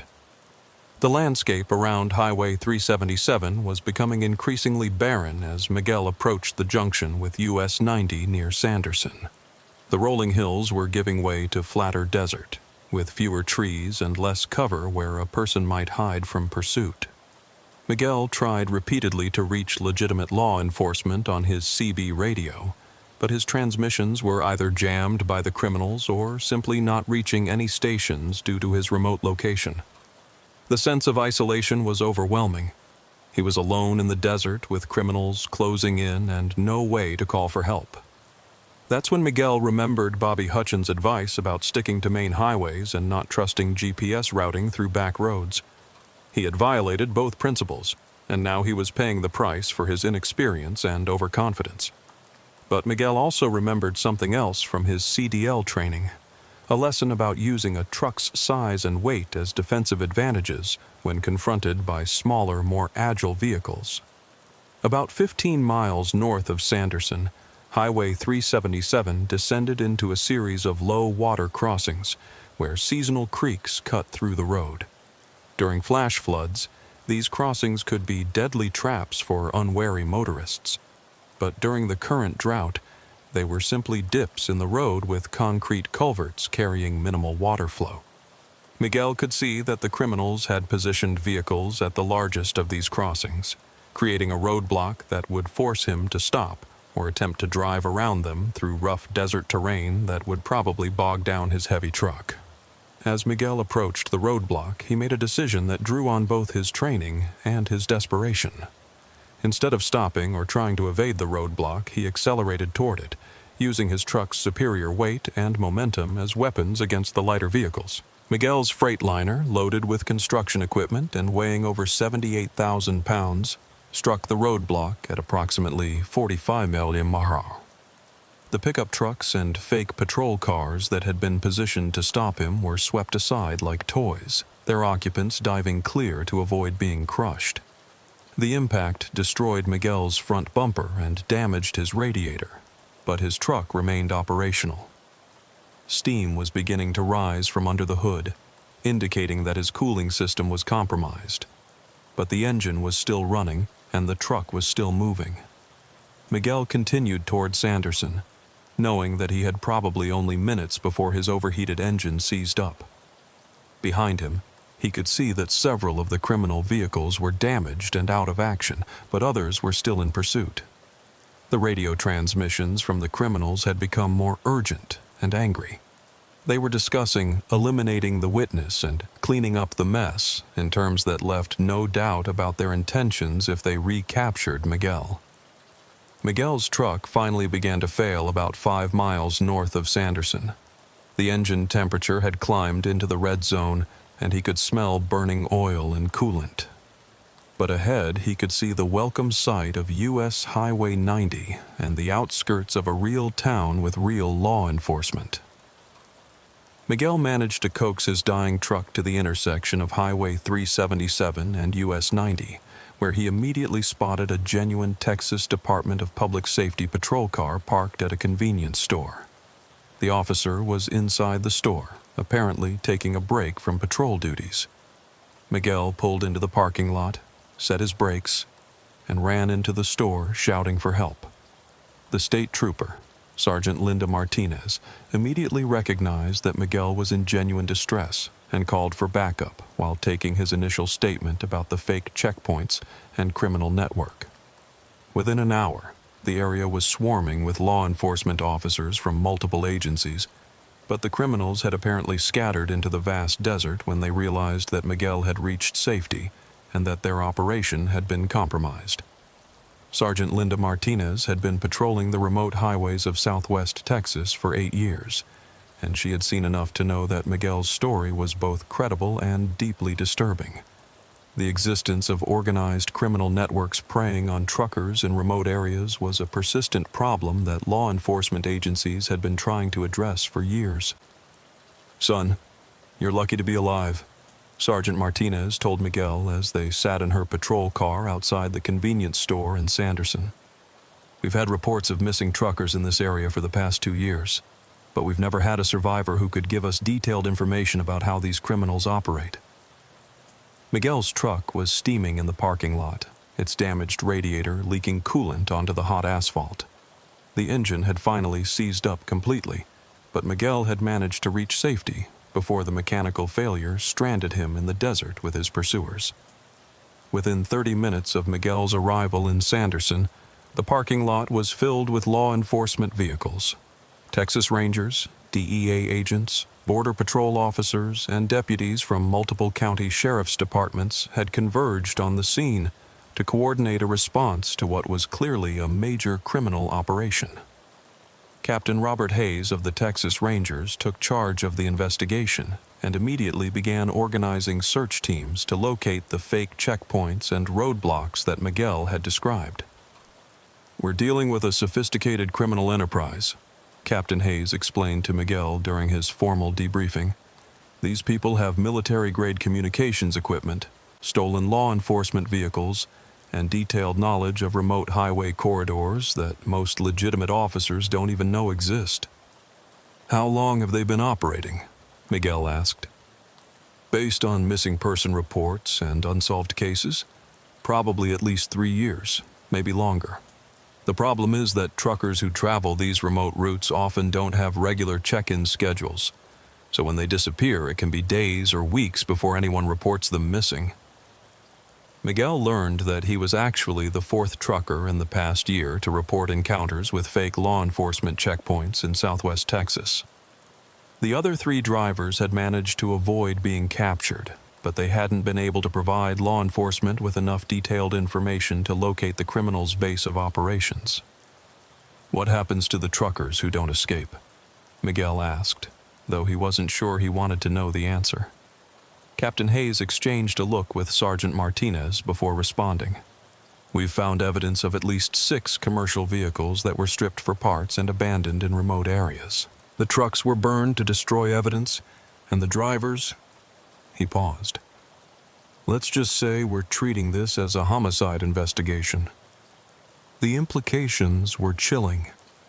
Miguel had stumbled into the territory of criminals who were not just robbing truckers, but murdering them and disposing of their bodies in the vast emptiness of the desert.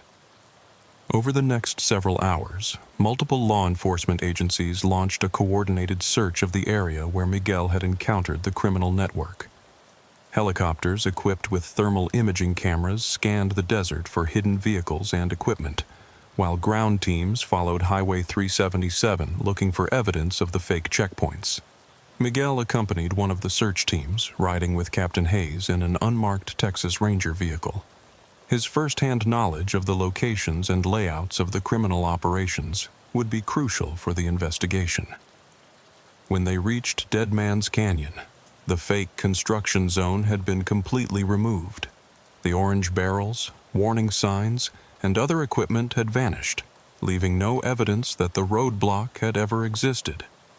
Even the tire tracks from the vehicles had been carefully erased from the sandy shoulders of the highway. "These people are professionals," Captain Hayes observed. "They can set up and tear down their operations quickly, and they know how to eliminate evidence." The search team continued south to the location of the fake DPS checkpoint, but found only an empty patch of desert beside the highway. Again, all evidence of the criminal operation had been removed, leaving no traces for forensic investigators to analyze. However, one of the helicopter crews reported finding something significant about 10 miles east of Highway 377. A hidden compound in a remote canyon that contained multiple buildings, vehicles, and what appeared to be a truck dismantling operation. The compound was accessible only by a rough dirt road that wasn't marked on any map, and it was concealed from aerial observation by natural rock formations and carefully placed camouflage netting. The criminals had chosen their location well. It was virtually invisible unless you knew exactly where to look. Captain Hayes coordinated a tactical approach to the compound with multiple agencies providing support. Border Patrol agents familiar with desert operations would approach from the south. DEA agents would cover the western approach, and Texas Rangers would assault the main entrance from the north. Miguel was positioned with the command post about 2 miles from the compound, where he could monitor radio communications and provide additional intelligence about the criminals he had encountered. The raid was scheduled for dawn the following morning, when the criminals would be least alert and the tactical teams would have the advantage of surprise. The pre-dawn raid on the criminal compound revealed the scope and sophistication of the operation that had been preying on truckers in southwest Texas. The facility contained multiple buildings, a vehicle maintenance shop, a communications center, and evidence of at least a dozen truck hijackings dating back several years. The main building served as a command center where the criminals coordinated their operations using stolen law enforcement radio equipment and detailed maps of remote highway corridors throughout Texas, New Mexico, and northern Mexico. The walls were covered with photographs of trucks, routes, and potential targets, suggesting that the group had been systematically surveilling the trucking industry. The vehicle maintenance shop contained parts from numerous commercial trucks, engines, transmissions, and valuable components that had been stripped from hijacked vehicles. Many of the parts bore VIN numbers that matched missing trucks from law enforcement databases.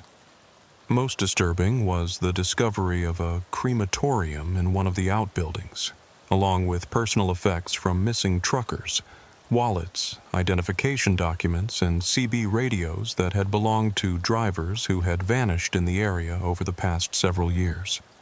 The tactical teams arrested 7 individuals at the compound, all of whom were armed and several of whom had extensive criminal records including charges for armed robbery, vehicle theft, and homicide. The leader of the group, a man named Carlos Mendoza, had previously served time for truck hijacking in California before apparently relocating to Texas. Captain Hayes briefed Miguel on the findings after the raid was completed. "We found evidence linking this group to at least 12 missing truckers over the past 4 years. They were targeting drivers who traveled remote routes, using fake emergencies and law enforcement checkpoints to force trucks to stop in isolated areas." "What happened to all those drivers?" Miguel asked. "Based on what we found at the compound, we believe they were murdered after the trucks were hijacked. The criminals were selling the cargo on the black market, stripping the trucks for parts, and eliminating witnesses who could identify them." Miguel felt sick thinking about how close he had come to sharing the fate of those other drivers. His decision to trust his instincts and flee from the fake checkpoint had literally saved his life. "How did they choose their targets?" Miguel asked. "They monitored CB radio traffic and truck stop communications to identify drivers who were traveling alone on remote routes. They also had contacts at truck stops who would provide information about valuable loads and delivery schedules. The investigation revealed that the criminal network had connections throughout the trucking industry, with informants at truck stops, loading facilities, and even some trucking companies who would provide intelligence about high-value loads and vulnerable drivers. As federal investigators processed the evidence seized from the compound, a more disturbing picture emerged of the criminal network's operations and connections. The group hadn't been working alone. They were part of a larger organization that operated similar schemes throughout the southwestern United States. Agent Sarah Collins from the FBI's Organized Crime Task Force arrived in Sanderson to coordinate the expanded investigation. She explained to Miguel that his escape had provided law enforcement with a crucial break in a multi-state investigation that had been ongoing for over 2 years. This group in Texas was just one cell of a much larger operation, Agent Collins explained. We've been tracking similar truck hijacking rings in Arizona, New Mexico, and Nevada. They all use the same methods: fake emergencies, fraudulent law enforcement checkpoints, and carefully chosen remote locations. The evidence from the compound included communications with other criminal cells, revealing a network that stretched from California to Florida and involved hundreds of individuals in various support roles. The organization was structured like a business, with specialized teams handling different aspects of the operation. Some teams were responsible for surveillance and target selection, monitoring truck stops and highways to identify valuable loads and vulnerable drivers. Other teams handled the actual hijackings, using the fake checkpoint and emergency scenarios that Miguel had encountered. Still other teams were responsible for processing the stolen cargo and vehicles, operating chop shops and fencing operations that could quickly dispose of hijacked trucks and their contents. The criminal network had even infiltrated legitimate trucking companies and shipping facilities to facilitate their operations. The scope of this investigation is unprecedented, Agent Collins told Miguel. We're looking at potentially hundreds of missing truckers over the past decade, and cargo theft losses in the hundreds of millions of dollars. Miguel learned that his testimony would be crucial for prosecuting not just the individuals arrested at the compound, but the entire network of criminals who had been preying on the trucking industry. The information he had gathered during his escape, radio communications, vehicle descriptions, and operational details, was providing investigators with leads that extended across multiple states. But Agent Collins also warned Miguel that his cooperation with law enforcement had put him at risk from other members of the criminal network who were still at large. These people view witness elimination as just another business expense, Agent Collins explained. We're going to provide you with protective custody during the investigation and trial preparation. Miguel spent the next 3 weeks in a safe house operated by the U.S. Marshals Service, providing detailed testimony about his encounter with the criminal network and helping investigators understand the methods used by the truck hijacking ring. The safe house was a modest ranch-style home in a suburban neighborhood outside of San Antonio, staffed by federal agents who maintained 24-hour security while allowing Miguel to live in relative comfort while the investigation continued. During his time in protective custody, Miguel learned more about the scope of the criminal network and the impact his testimony was having on the investigation. Federal agents were making arrests in multiple states, seizing assets worth millions of dollars, and dismantling operations that had been stealing trucks and murdering drivers for years. The evidence gathered from Miguel's case had led to the identification of over 30 missing truckers whose disappearances were now linked to the criminal network. Recovery teams were searching remote areas throughout the Southwest for the remains of drivers who had been killed by the organization. Miguel also learned that his escape from Dead Man's Canyon had been even more fortunate than he had initially realized. The criminals had apparently planned to kill him at the fake DPS checkpoint, then dispose of his body at a location in the desert where other victims had been buried. You're the only trucker who's ever escaped from their operations once they identified you as a target, Agent Collins told Miguel during one of their interview sessions. Every other driver who encountered their checkpoints either avoided them completely or was captured and killed. The investigation also revealed that Miguel's employer, Rio Grande Transport, had unknowingly provided information to the criminal network about his delivery schedule and route. A dispatcher at the company, who had been arrested as part of the expanded investigation, had been selling information about valuable loads and driver schedules to criminal contacts for over a year. Bobby Hutchins, your dispatcher, wasn't involved in the criminal activity, Agent Collins assured Miguel. But someone else at your company was providing the criminals with intelligence about Rio Grande drivers and their loads. Miguel felt violated by the revelation that someone at his own company had been setting up drivers for robbery and murder. The trucking industry was supposed to be a community of professionals who looked out for each other, but the criminal network had corrupted that trust for their own profit. As the federal investigation expanded, Miguel found himself at the center of a complex legal proceeding that would involve testimony in multiple jurisdictions against dozens of defendants. The U.S. Attorney's Office was preparing what they described as the largest truck hijacking prosecution in American history. Miguel worked with federal prosecutors to prepare his testimony for what would be a series of trials extending over several months. His first-hand account of the criminal network's operations would be crucial for securing convictions against the key figures in the organization. Assistant U.S. Attorney Maria Gonzalez, who was leading the prosecution team, explained to Miguel the importance of his testimony and the challenges they would face in court. The defense attorneys are going to try to discredit your account by claiming that you were confused, dehydrated, or hallucinating due to the stress of the situation, she warned Miguel. We need to make sure that every detail of your testimony is accurate and consistent. Miguel spent hours reviewing his account of the events, studying photographs of the defendants, and preparing for the aggressive cross-examination he would face from defense attorneys. The preparation was exhausting, but Miguel was determined to see justice done for the other truckers who hadn't been as fortunate as he had been. During the trial preparation, Miguel also learned more about the individual criminals who had been arrested. Carlos Mendoza, the leader of the Texas cell, had a history of violent crime dating back over 20 years, including previous convictions for armed robbery and aggravated assault.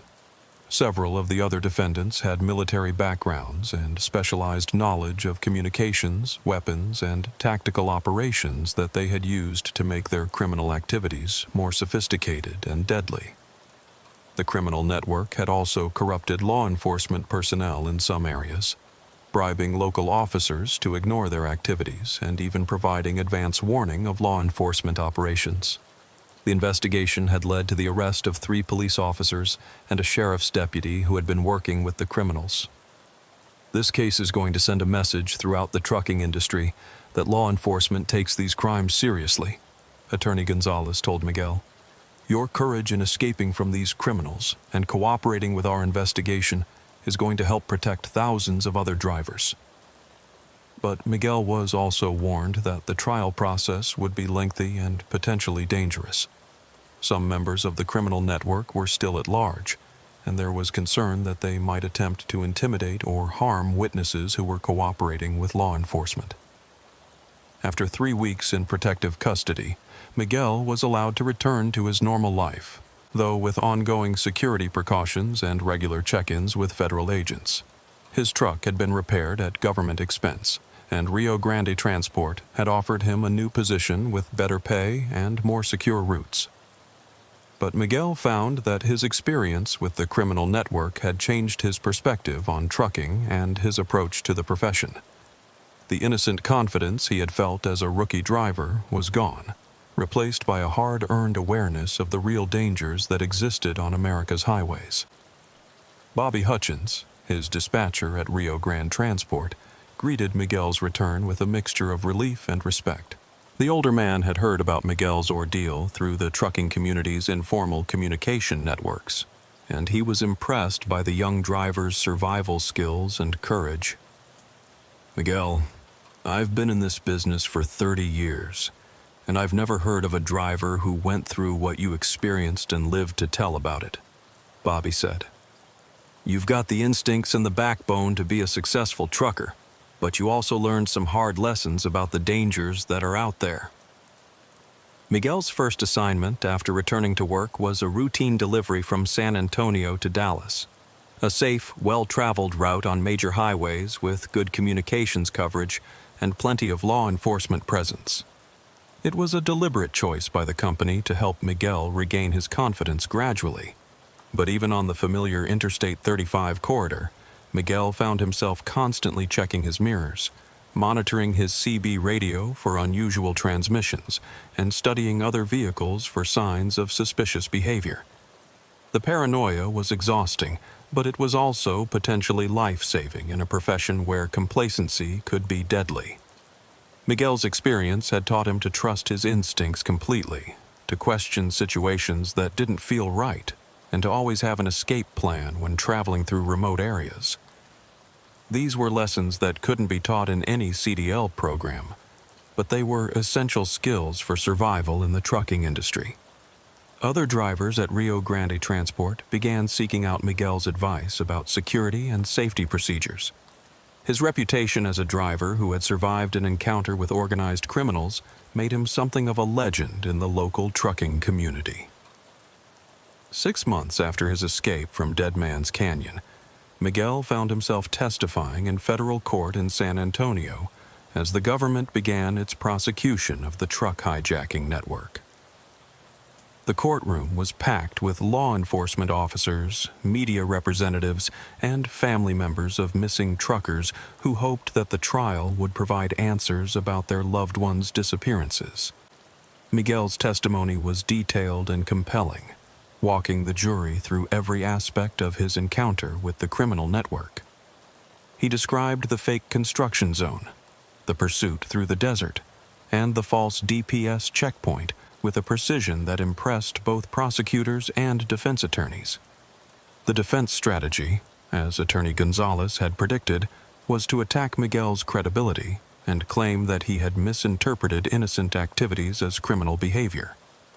Defense attorneys suggested that Miguel had been confused by heat exhaustion, that he had panicked unnecessarily, and that the alleged criminals were actually legitimate road workers and law enforcement officers.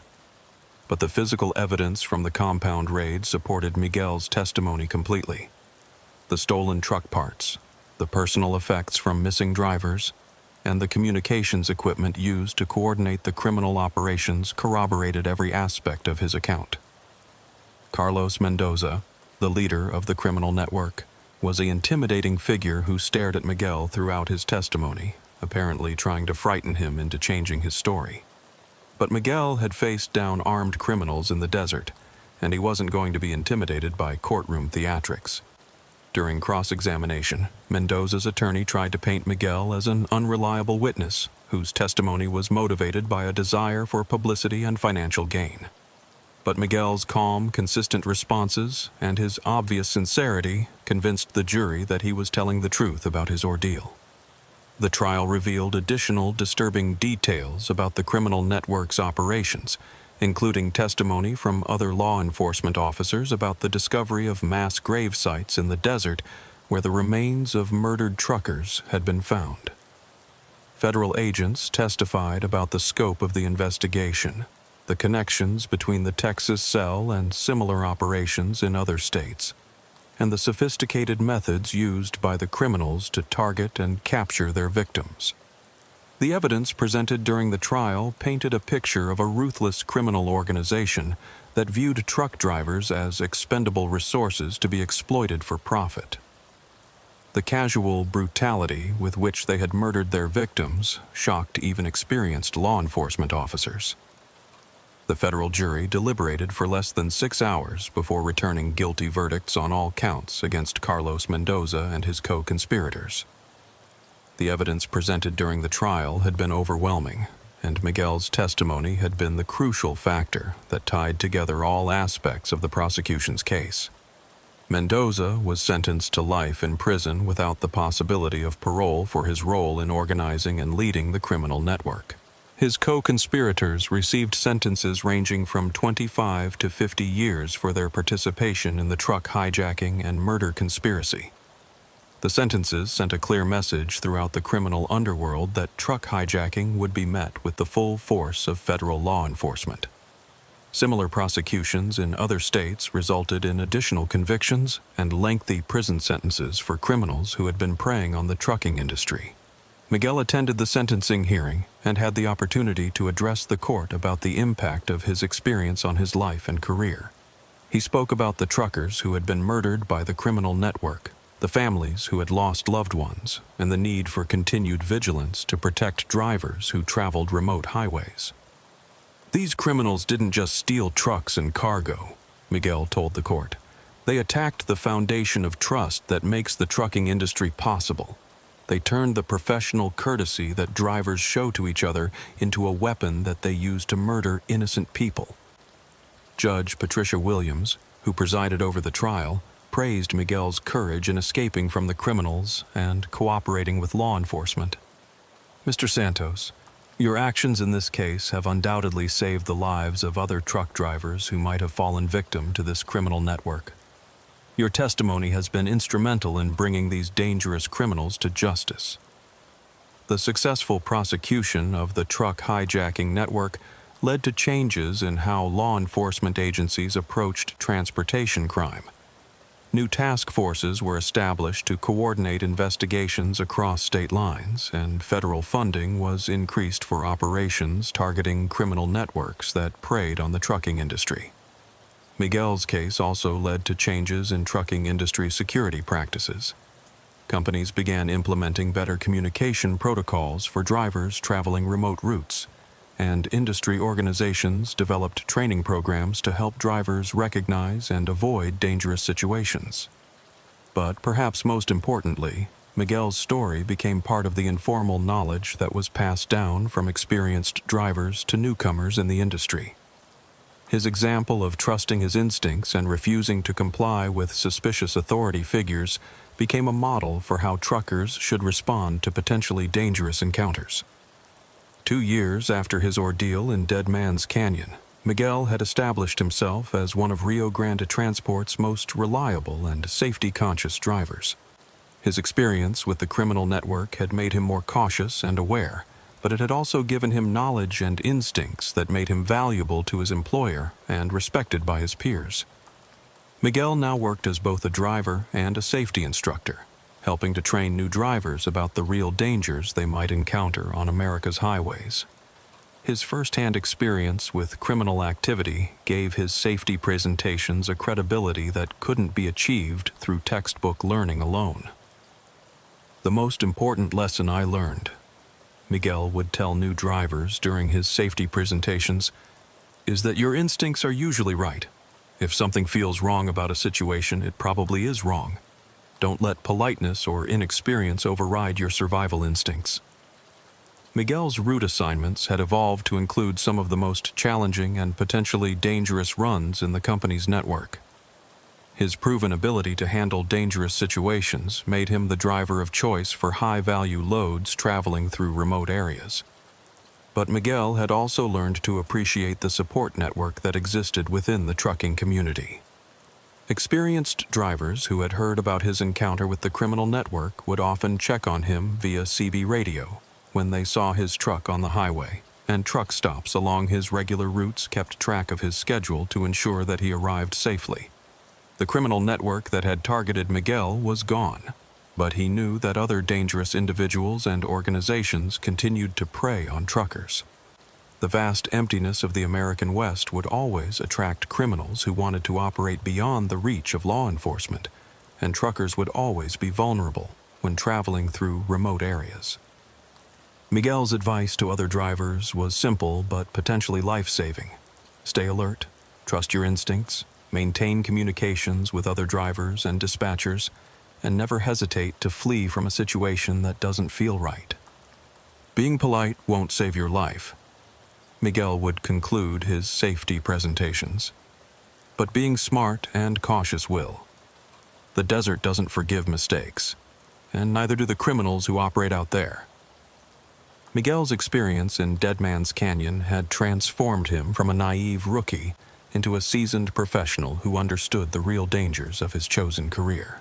But it had also reinforced his appreciation for the trucking industry and the community of drivers who shared the roads and looked out for each other.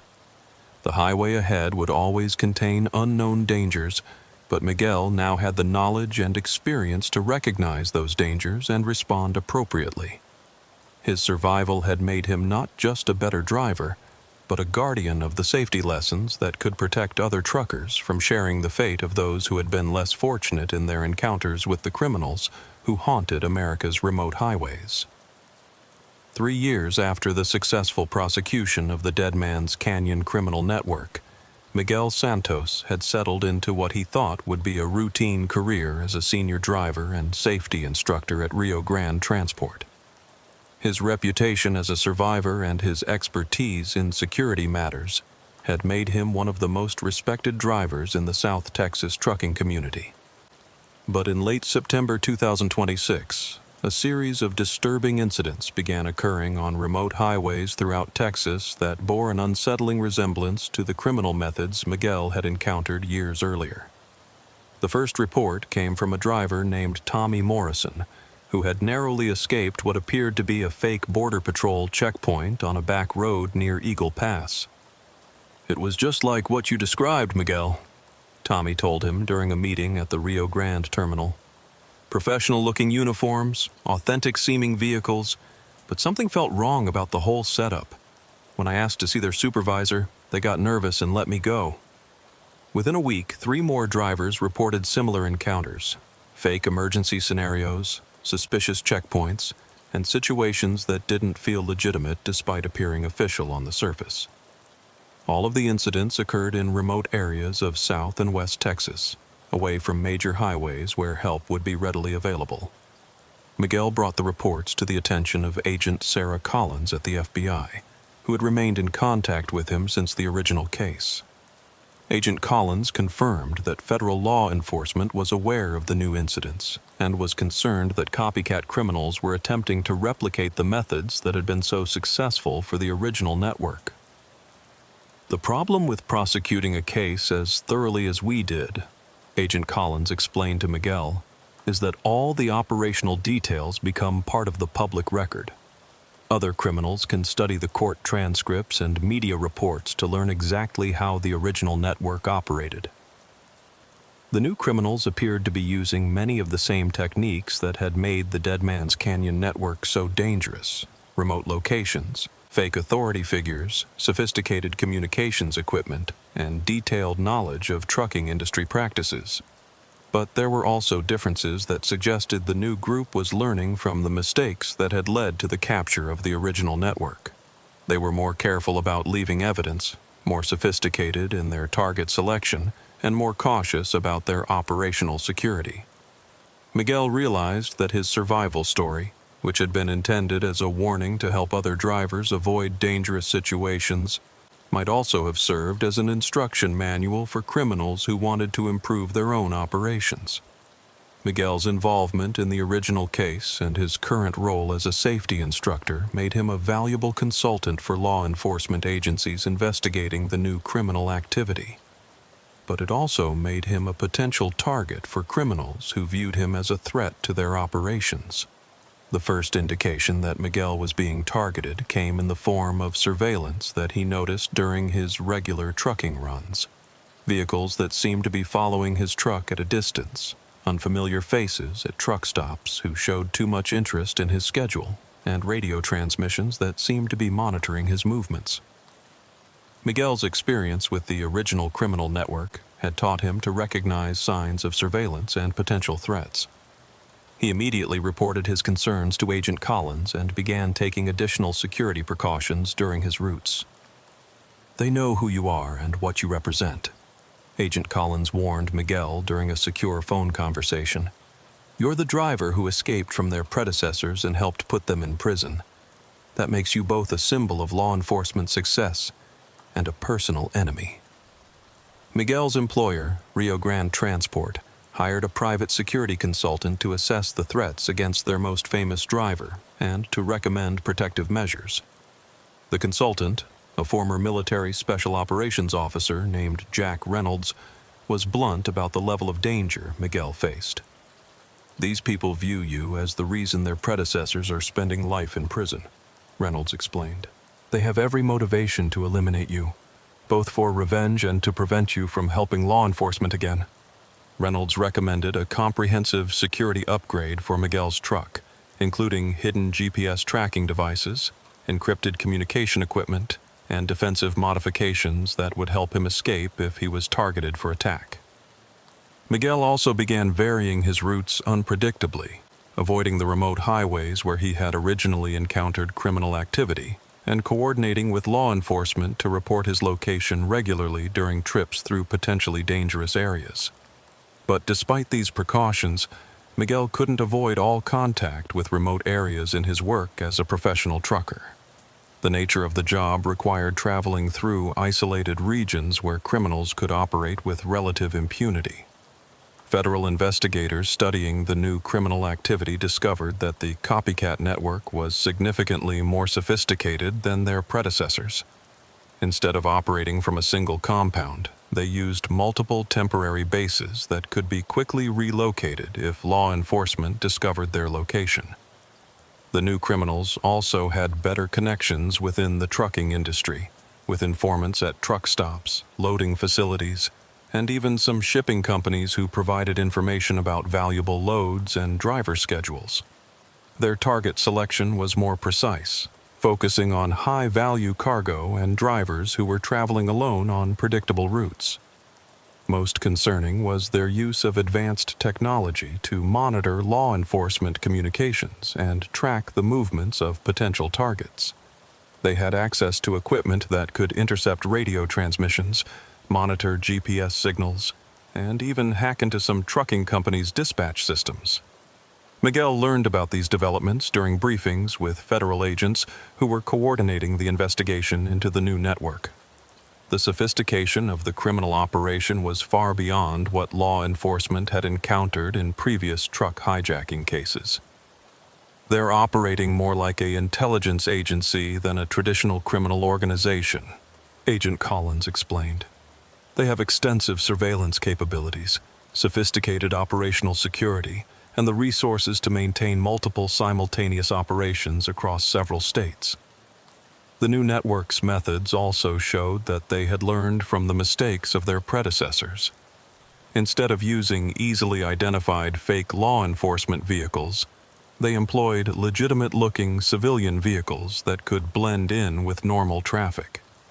Instead of establishing permanent checkpoints, they used mobile operations that could be set up and removed quickly. Most disturbing was their apparent willingness to kill witnesses and law enforcement officers who interfered with their operations. Unlike the original network, which had primarily targeted truckers, the new criminals seemed prepared to escalate their violence against anyone who threatened their activities.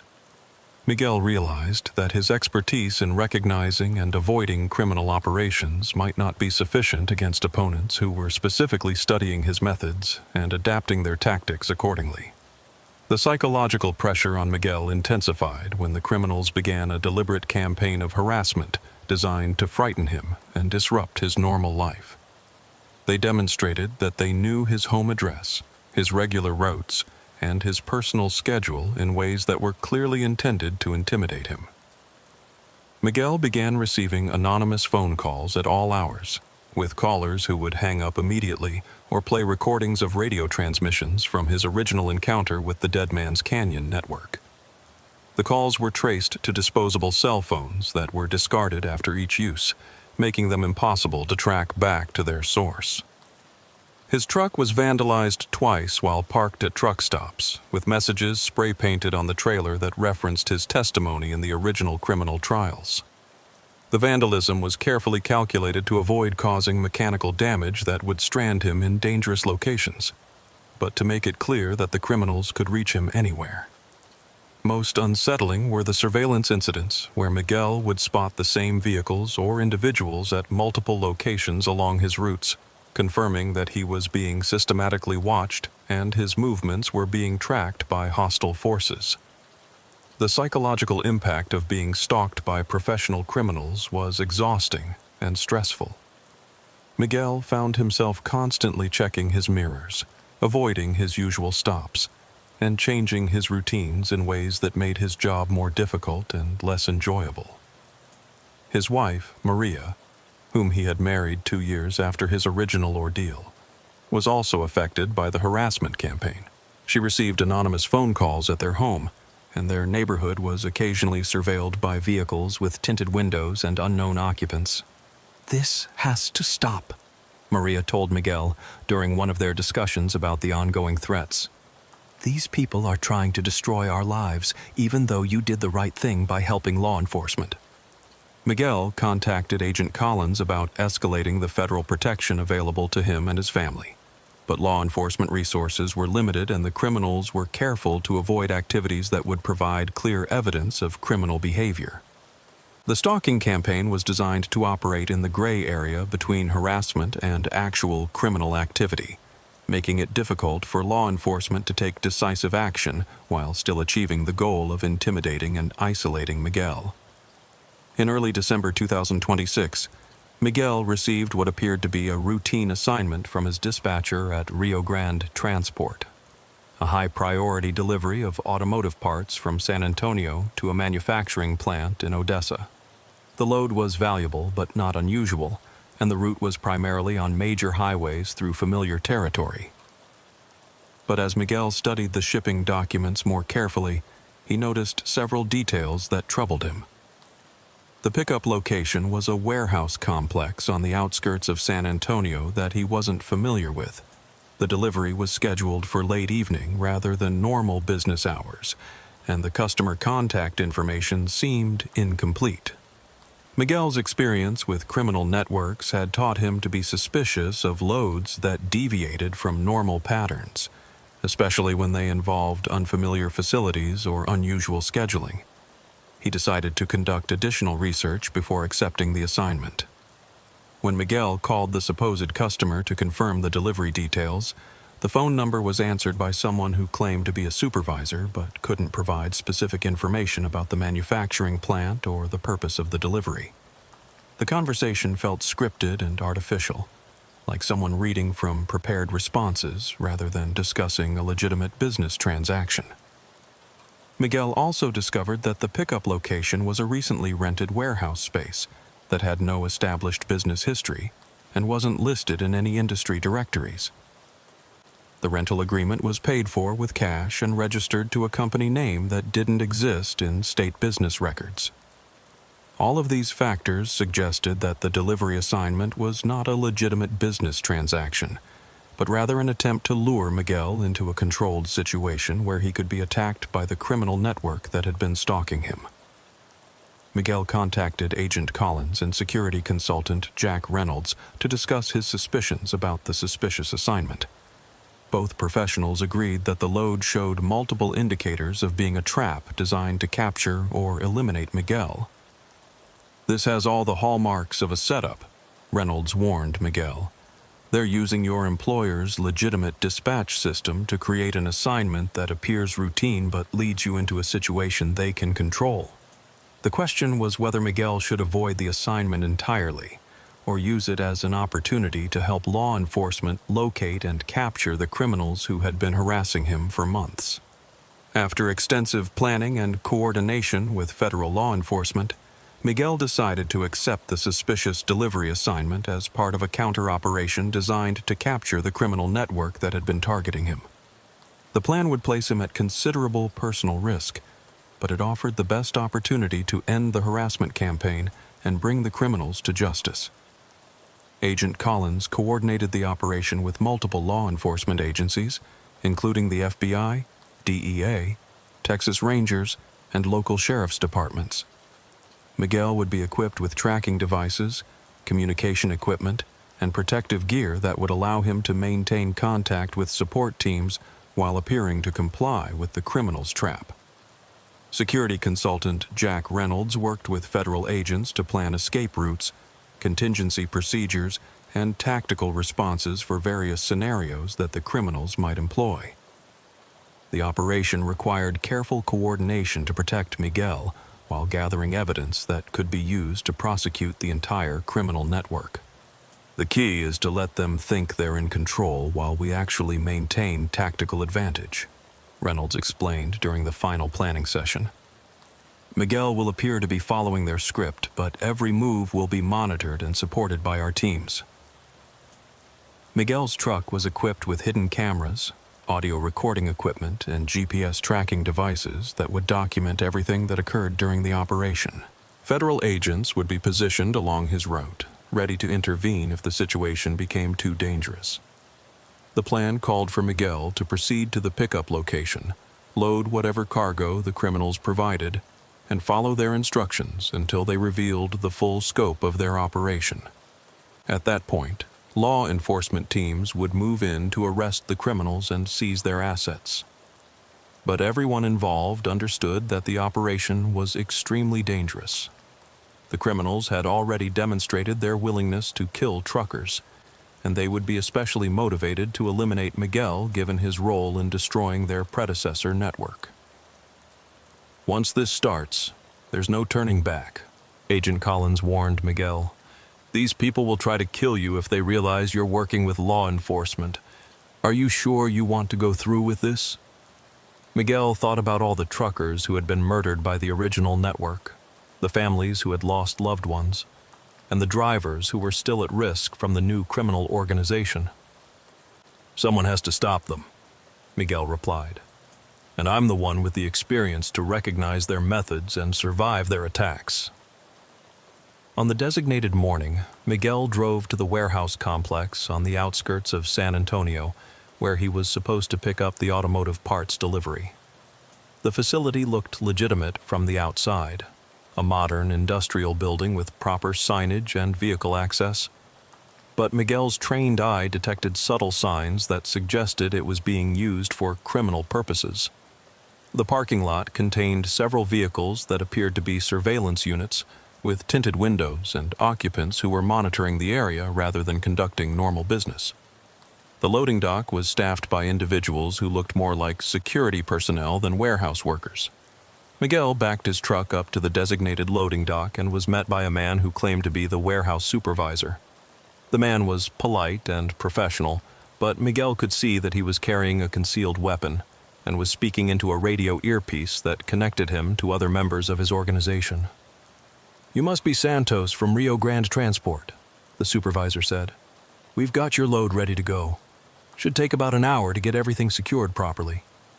The cargo being loaded into Miguel's trailer consisted of wooden crates that were supposedly filled with automotive parts, but the weight and handling characteristics suggested they contained something entirely different. The loading process was conducted by armed men who were clearly experienced in handling dangerous or illegal materials.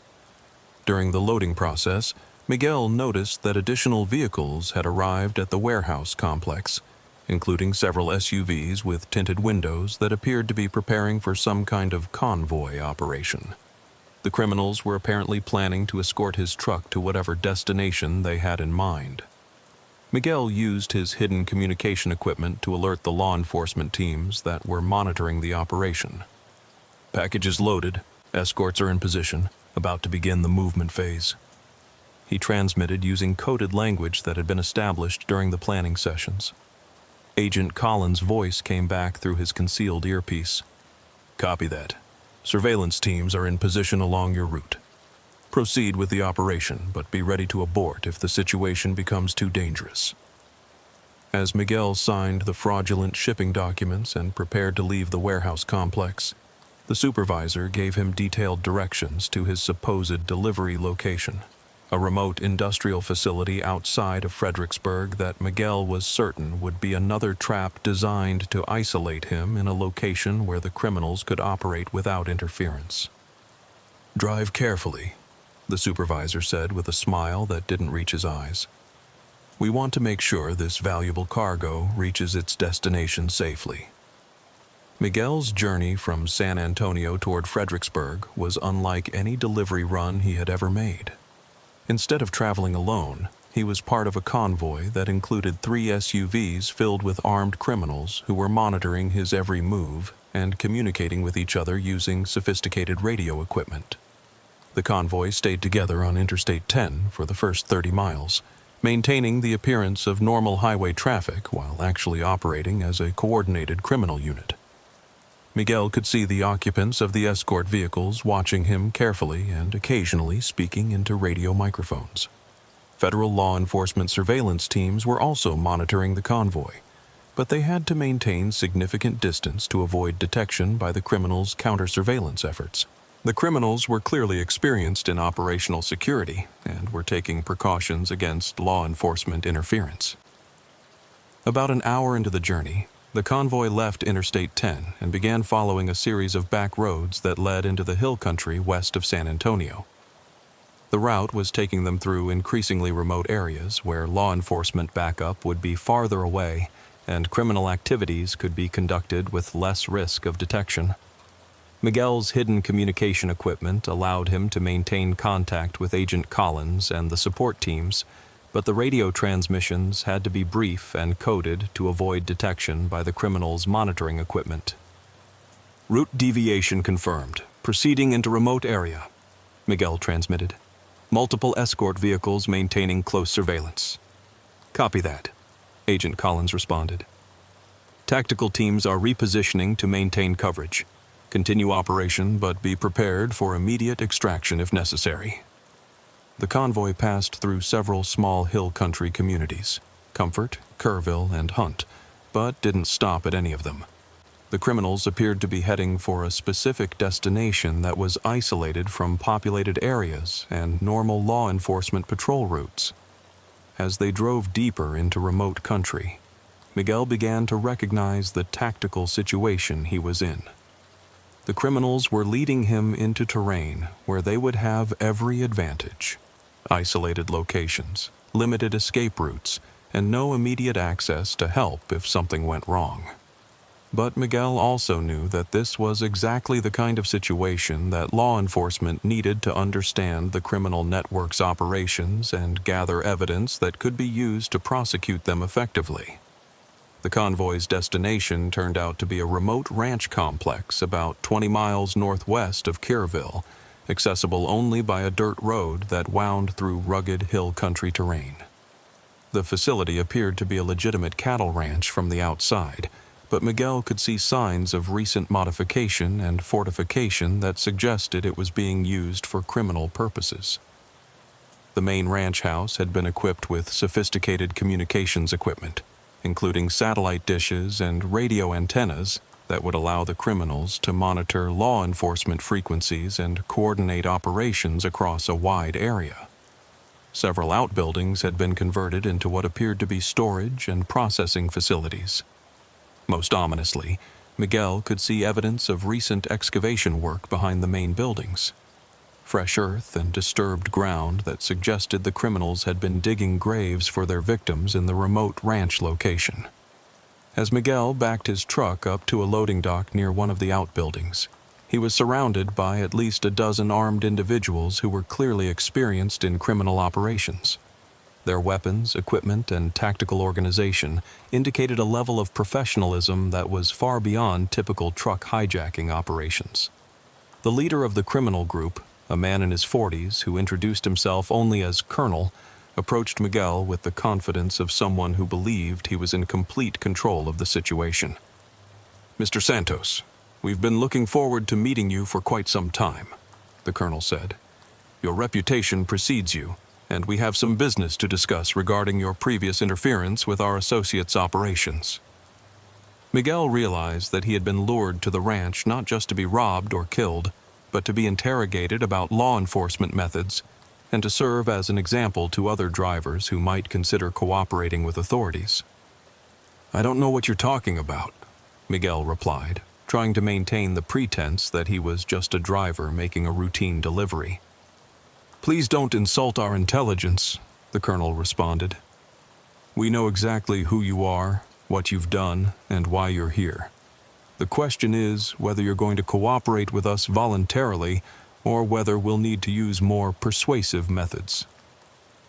Miguel used his hidden communication equipment to send a prearranged distress signal to the law enforcement teams. "Package delivered. Situation compromised. Requesting immediate tactical support." He transmitted using emergency codes, but he wasn't sure if his transmission had been received. or if help would arrive in time to prevent the criminals from carrying out whatever plans they had for him. The criminals escorted Miguel into the main ranch house, where they had prepared what was obviously an interrogation facility. The room contained chairs equipped with restraints, video recording equipment, and various tools that Miguel recognized as instruments of torture. "We're going to have a conversation about your cooperation with federal law enforcement," the colonel explained as his men secured Miguel to one of the chairs. "We want to know everything about their investigation methods, their surveillance techniques, and their plans for operations against our organization." Miguel realized that the criminals viewed him as a source of intelligence about law enforcement capabilities, not just as a target for revenge. They wanted to extract information that would help them avoid capture and continue their criminal operations. "I was just a witness," Miguel said. "I don't know anything about law enforcement methods or investigations." "Mr. Santos, we've done extensive research on your case.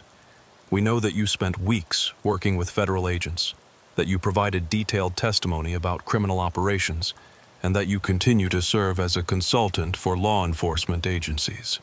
You have exactly the kind of information we need." The colonel activated the video recording equipment and began a systematic interrogation designed to extract every detail of Miguel's knowledge about law enforcement methods. The questions were specific and informed, indicating that the criminals had access to detailed information about the original investigation and prosecution. Meanwhile, Miguel was using his training in resistance to interrogation to provide misleading information while appearing to cooperate with his captors. He gave them enough accurate details to maintain credibility while withholding the most sensitive information about law enforcement capabilities. But the interrogation was also serving as a delay tactic, while Miguel hoped that federal agents were tracking his location and preparing a rescue operation. His hidden communication equipment was still functioning, and he was sending periodic status updates whenever the criminals weren't directly monitoring him. "Tactical situation stable. Maintaining cover. Location confirmed," Miguel transmitted during a brief break in the questioning. Agent Collins' voice came back through his concealed earpiece. "Tactical teams in position, preparing for assault. Maintain your position and be ready for immediate extraction." Miguel realized that help was on the way, but he had to survive the interrogation long enough for the rescue operation to succeed.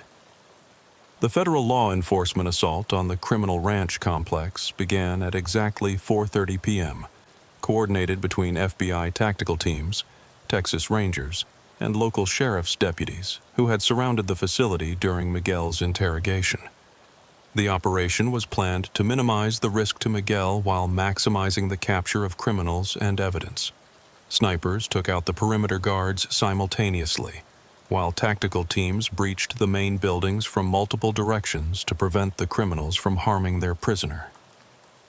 Miguel heard the first sounds of the assault: gunfire, explosions, and shouted commands, while he was still secured in the interrogation room. The colonel and his men immediately realized they were under attack and began preparing to use Miguel as a hostage to negotiate their escape. "Federal agents, this is Colonel Martinez," the criminal leader shouted into a radio microphone. "We have your witness, and will kill him if you don't withdraw immediately." But the federal tactical teams were prepared for hostage situations and had positioned sharpshooters with clear lines of sight into the main ranch house. When the colonel moved to threaten Miguel directly, he was immediately neutralized by a precise sniper shot. The other criminals in the building surrendered quickly once they realized that law enforcement had overwhelming tactical advantage and that their leader was dead. The entire assault lasted less than 15 minutes from start to finish. Miguel was freed from the restraints and evacuated from the ranch complex by paramedics who examined him for injuries.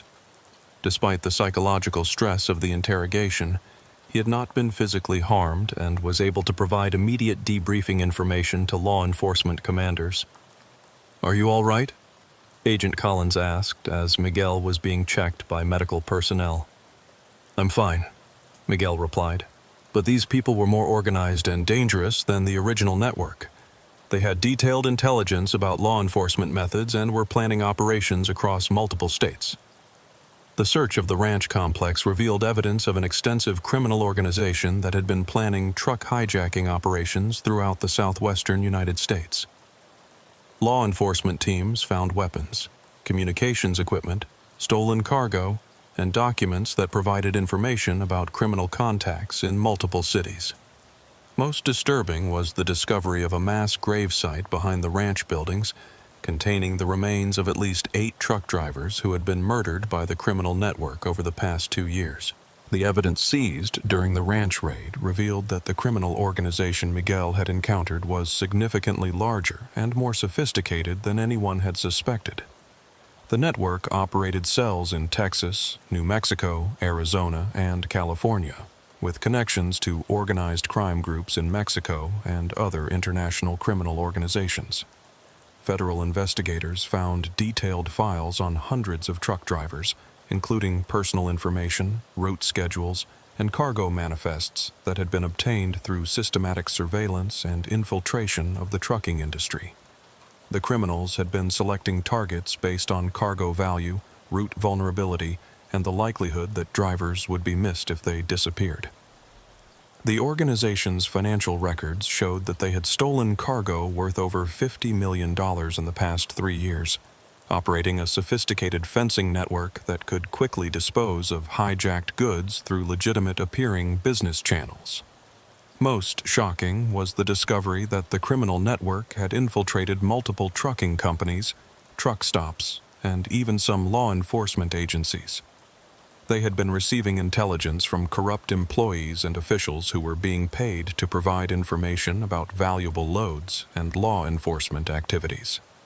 Agent Collins briefed Miguel on the scope of the investigation during his extended debriefing at the FBI field office in San Antonio. "This case is going to result in the largest truck hijacking prosecution in U.S. history," she told him. "Your courage in participating in this operation has broken up a criminal network that was responsible for hundreds of hijackings and dozens of murders." The investigation led to arrests in 6 states and the seizure of assets worth over $20 million. Federal prosecutors filed charges against 47 individuals, ranging from low-level operatives to high-ranking organizers who had been directing criminal activities from locations as far away as Miami and Los Angeles. Miguel's testimony would again be crucial for the prosecution, but this time he would be providing evidence about an even more sophisticated and dangerous criminal organization than the one he had first encountered in Dead Man's Canyon. "The difference is that this time, we completely dismantled their network," Agent Collins explained. "We've arrested their leadership, seized their assets, and eliminated their operational capability. They won't be able to reconstitute their organization or threaten other drivers." But Miguel knew that as long as valuable cargo traveled on remote highways, there would always be criminals willing to prey on truck drivers. His experience had taught him that vigilance and preparation were the only reliable defenses against the dangers that lurked on America's highways. The successful prosecution of the second criminal network had far-reaching effects on the trucking industry and law enforcement approaches to transportation crime. Miguel's case became a model for how drivers and law enforcement could work together to combat organized criminal activity.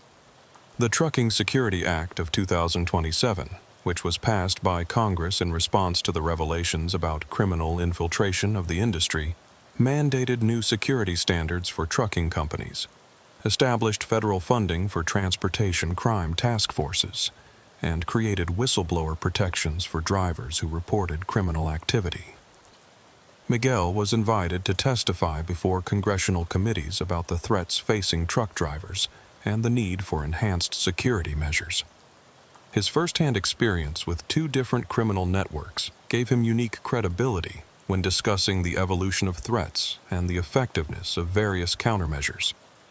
"The criminals are becoming more sophisticated," Miguel told the House Transportation Committee during his testimony. "They're using advanced technology, they have better intelligence capabilities, and they're more willing to use violence against anyone who interferes with their operations. Miguel's recommendations led to the establishment of the Federal Transportation Crime Task Force, a multi-agency organization dedicated to investigating and prosecuting criminal networks that targeted the trucking industry. The task force was given resources and authority to coordinate investigations across state lines and to work with international law enforcement partners. The trucking industry also implemented new security protocols based on lessons learned from Miguel's cases. Companies began using encrypted communications, implemented better driver check-in procedures, and established partnerships with law enforcement agencies to share intelligence about potential threats.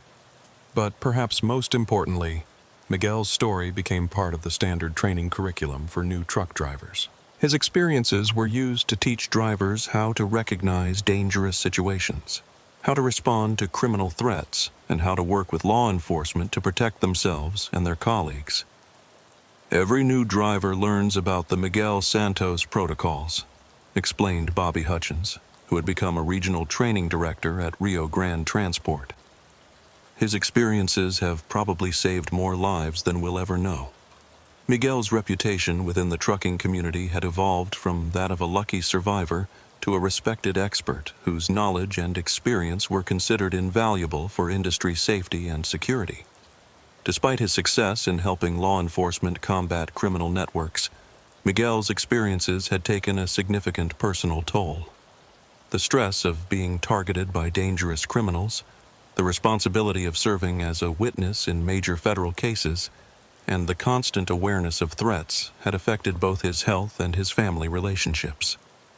Miguel's wife, Maria, had been supportive throughout his involvement with law enforcement, but the prolonged stress and security concerns had strained their marriage.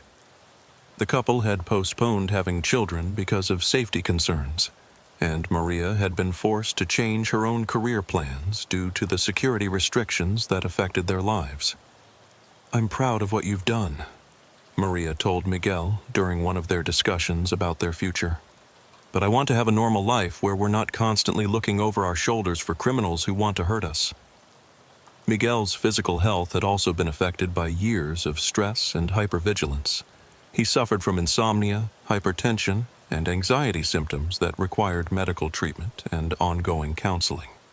The financial compensation Miguel received for his cooperation with law enforcement had been substantial, but it couldn't offset the personal costs of his involvement in dangerous criminal cases. He had been forced to live with security restrictions that limited his freedom and affected his relationships with friends and family. Miguel consulted with counselors who specialized in helping law enforcement witnesses cope with the psychological effects of their experiences. The counseling helped him understand that his reactions were normal responses to abnormal situations, and that healing would require time and ongoing support. "You've been through experiences that would traumatize anyone," his counselor explained.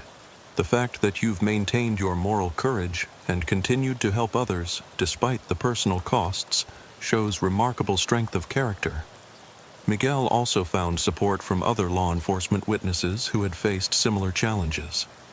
The Federal Witness Protection Program provided resources for witnesses who needed ongoing assistance in dealing with the consequences of their cooperation with law enforcement.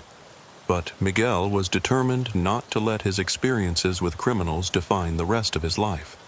He wanted to use his knowledge and expertise in ways that would help other drivers while allowing him to build a more normal personal life. 5 years after his first encounter in Dead Man's Canyon, Miguel Santos had become one of the most respected figures in the American trucking industry. His expertise in transportation security was sought after by companies, law enforcement agencies, and industry organizations throughout the country. Miguel established the Santos Transportation Security Institute, a nonprofit organization that provided training and resources to help truck drivers recognize and avoid criminal threats. The institute worked with trucking companies, law enforcement agencies, and government organizations to develop improved security protocols and training programs. "Our mission is to make sure that no driver has to go through what I experienced," Miguel explained during the Institute's founding ceremony. "We want to give drivers the knowledge and tools they need to protect themselves and their cargo from criminal activity." The Institute's training programs were based on Miguel's real-world experiences and included practical instruction in threat recognition, defensive driving, emergency communications, and cooperation with law enforcement. The programs were mandatory for drivers working for many major trucking companies and were endorsed by industry organizations and federal agencies. Miguel also worked as a consultant for law enforcement agencies developing strategies to combat transportation crime. His insights into criminal methods and his understanding of trucking industry operations made him valuable for designing effective countermeasures and prevention programs. But perhaps Miguel's most important contribution was his role in changing the culture of the trucking industry.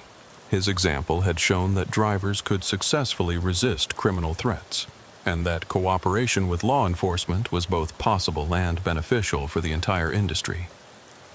"Miguel Santos proved that truckers don't have to be victims," said Captain Robert Hayes, who had led the original investigation into the Dead Man's Canyon network. "His courage and intelligence have made all of America's highways safer for truck drivers." Miguel's personal life had also stabilized as the immediate threats from criminal networks diminished. He and Maria had been able to start a family, and they were raising 2 young children in a secure environment with the support of ongoing law enforcement protection programs. Miguel continued to drive professionally, but his routes were now carefully planned to avoid unnecessary risks while allowing him to maintain his connection to the trucking community. He used his regular interactions with other drivers to gather intelligence about emerging threats and to provide informal security advice. "I'm still a trucker first," Miguel would tell people who asked about his various roles and responsibilities. "Everything else I do is just an extension of looking out for my fellow drivers and making sure they can do their jobs safely." Miguel's story had become part of the mythology of American trucking, a reminder that ordinary people could face extraordinary challenges and emerge stronger for the experience. His legacy was measured not just in the criminals who had been arrested or the cargo that had been protected, but in the countless drivers who had learned from his experience and used that knowledge to stay safe on the highways.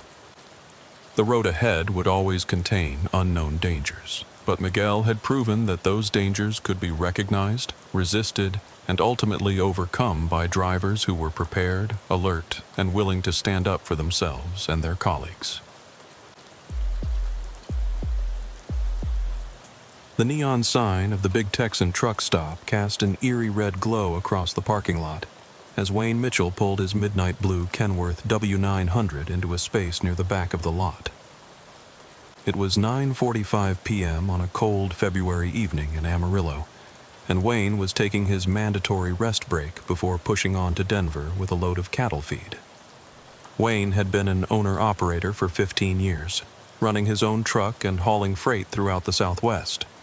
At 52 years old, he was a veteran of the highway who had seen just about everything the trucking life could throw at a man.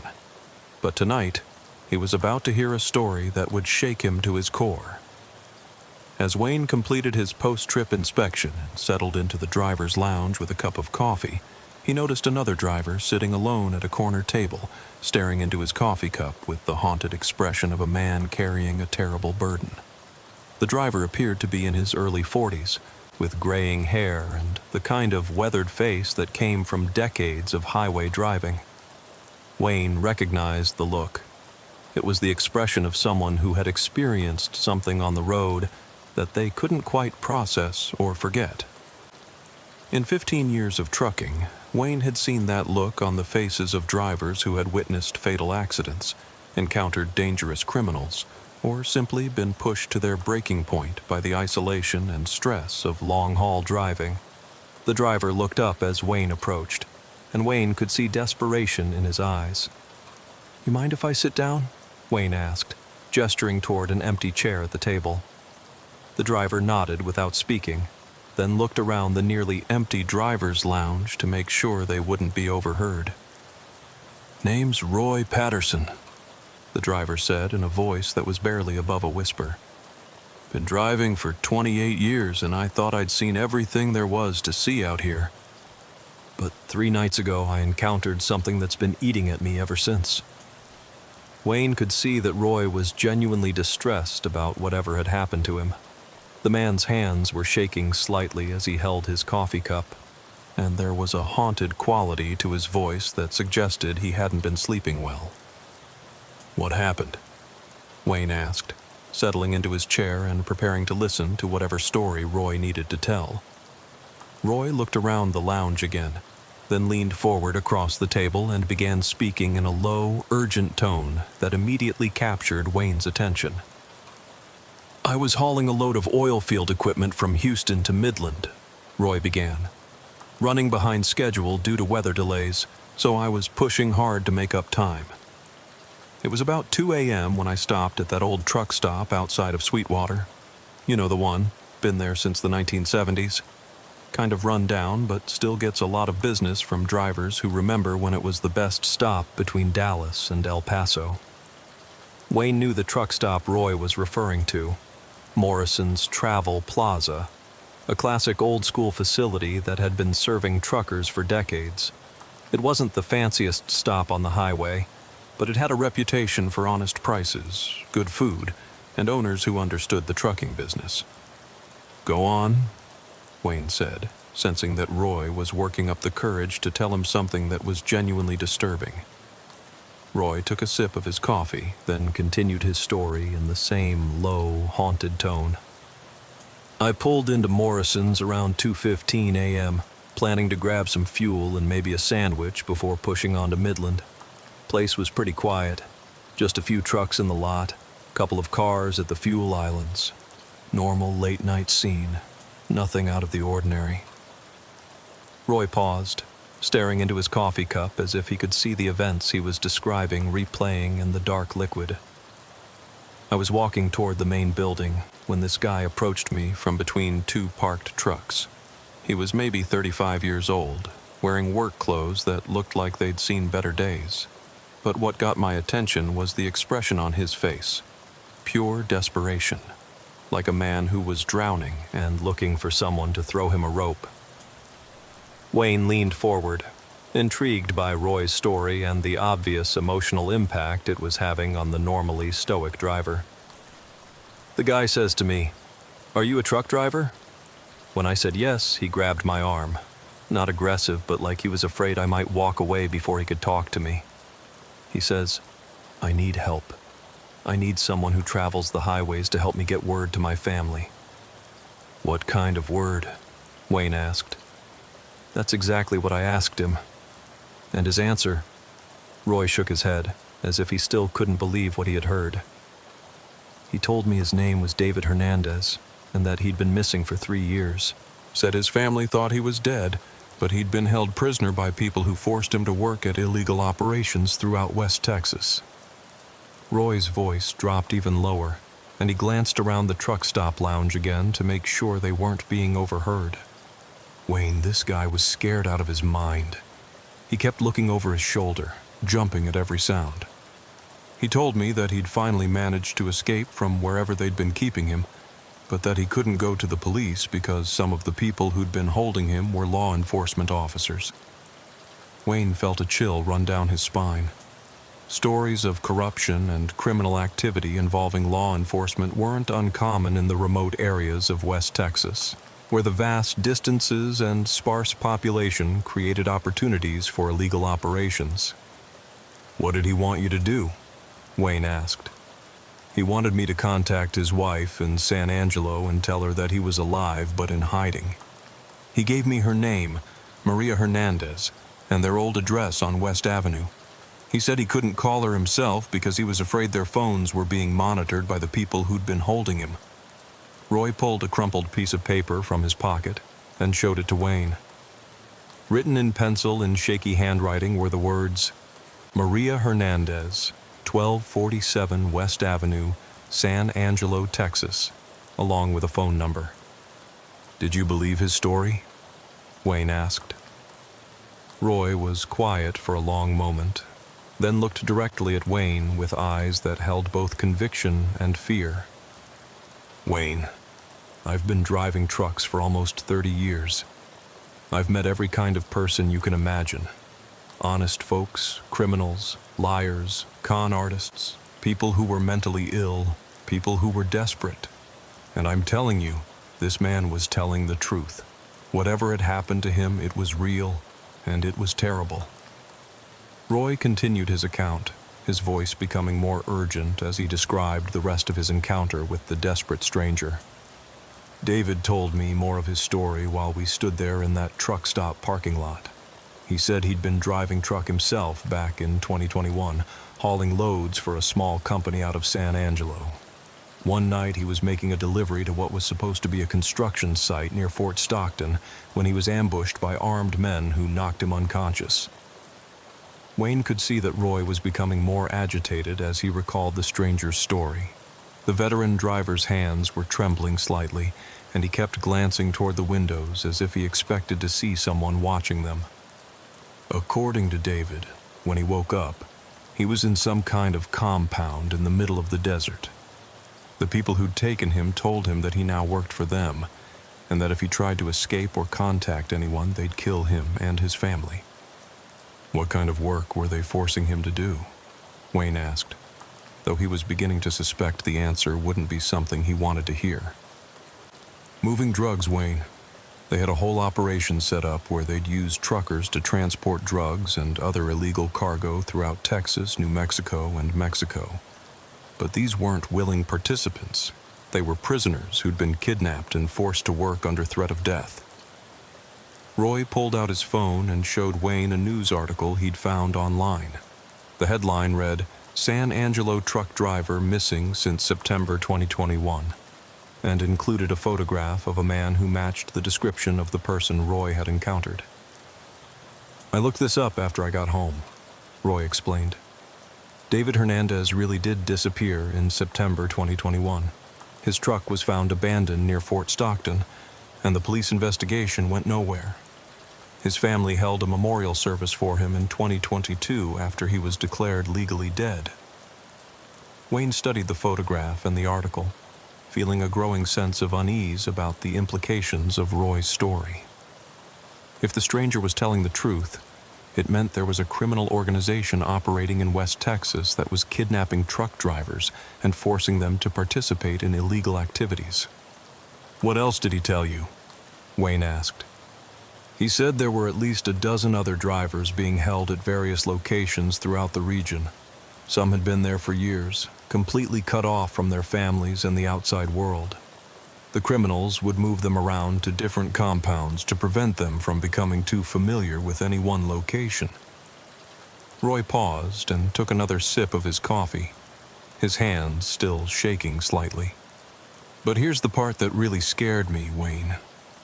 David said the reason he was finally able to escape was that the criminals were planning to eliminate some of the older prisoners and replace them with newer kidnapping victims.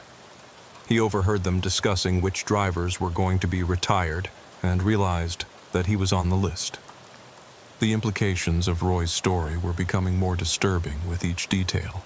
If accurate, it suggested that a sophisticated criminal network was operating throughout remote areas of Texas, using kidnapped truck drivers as slave labor for drug trafficking operations. Roy reached into his jacket pocket and pulled out a small object that he placed on the table between them. It was a driver's license, worn and faded, but clearly readable in the fluorescent light of the truck stop lounge. "David gave me this," Roy said. "Told me it was proof of who he was and what had happened to him. Said I should show it to his wife when I contacted her." Wayne picked up the license and examined it carefully.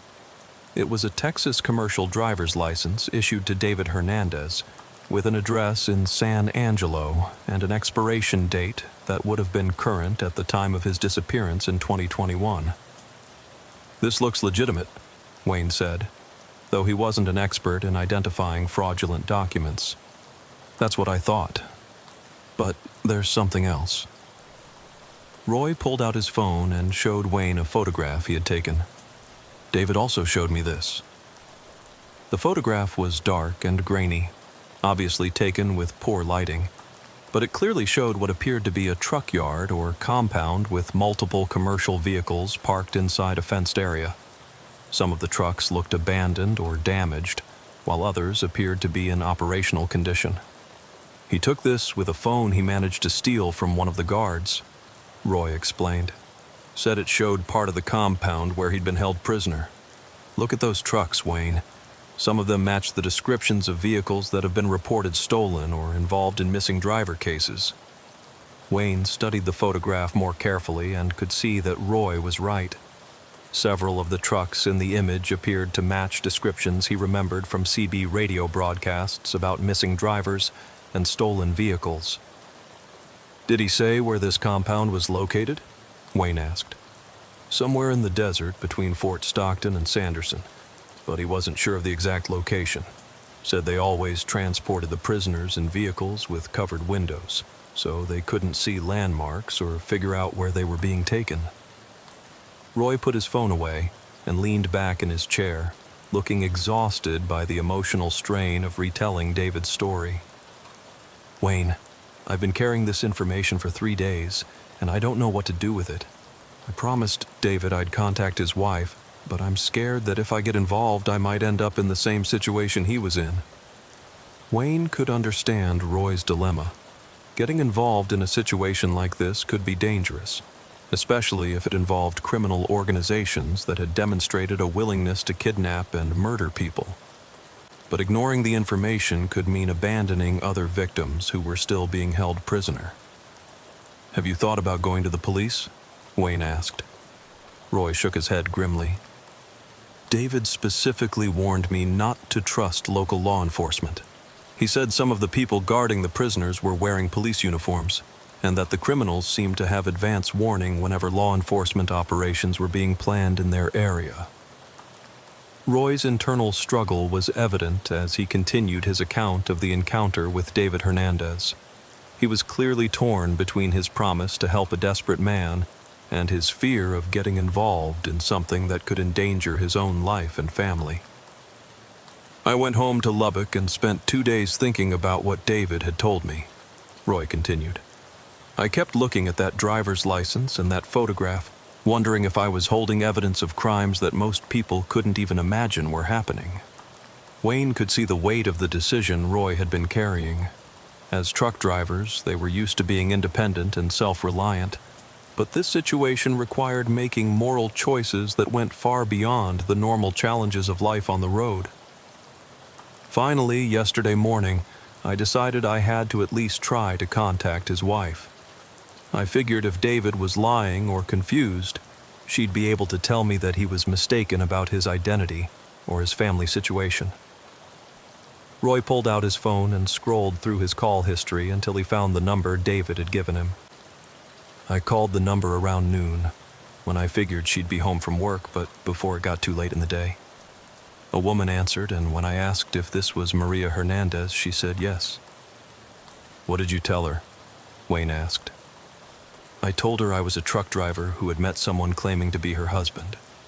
I said this person had given me her contact information and asked me to call her. I didn't want to get her hopes up if it turned out to be some kind of scam or mistake. Roy paused and took a deep breath before continuing.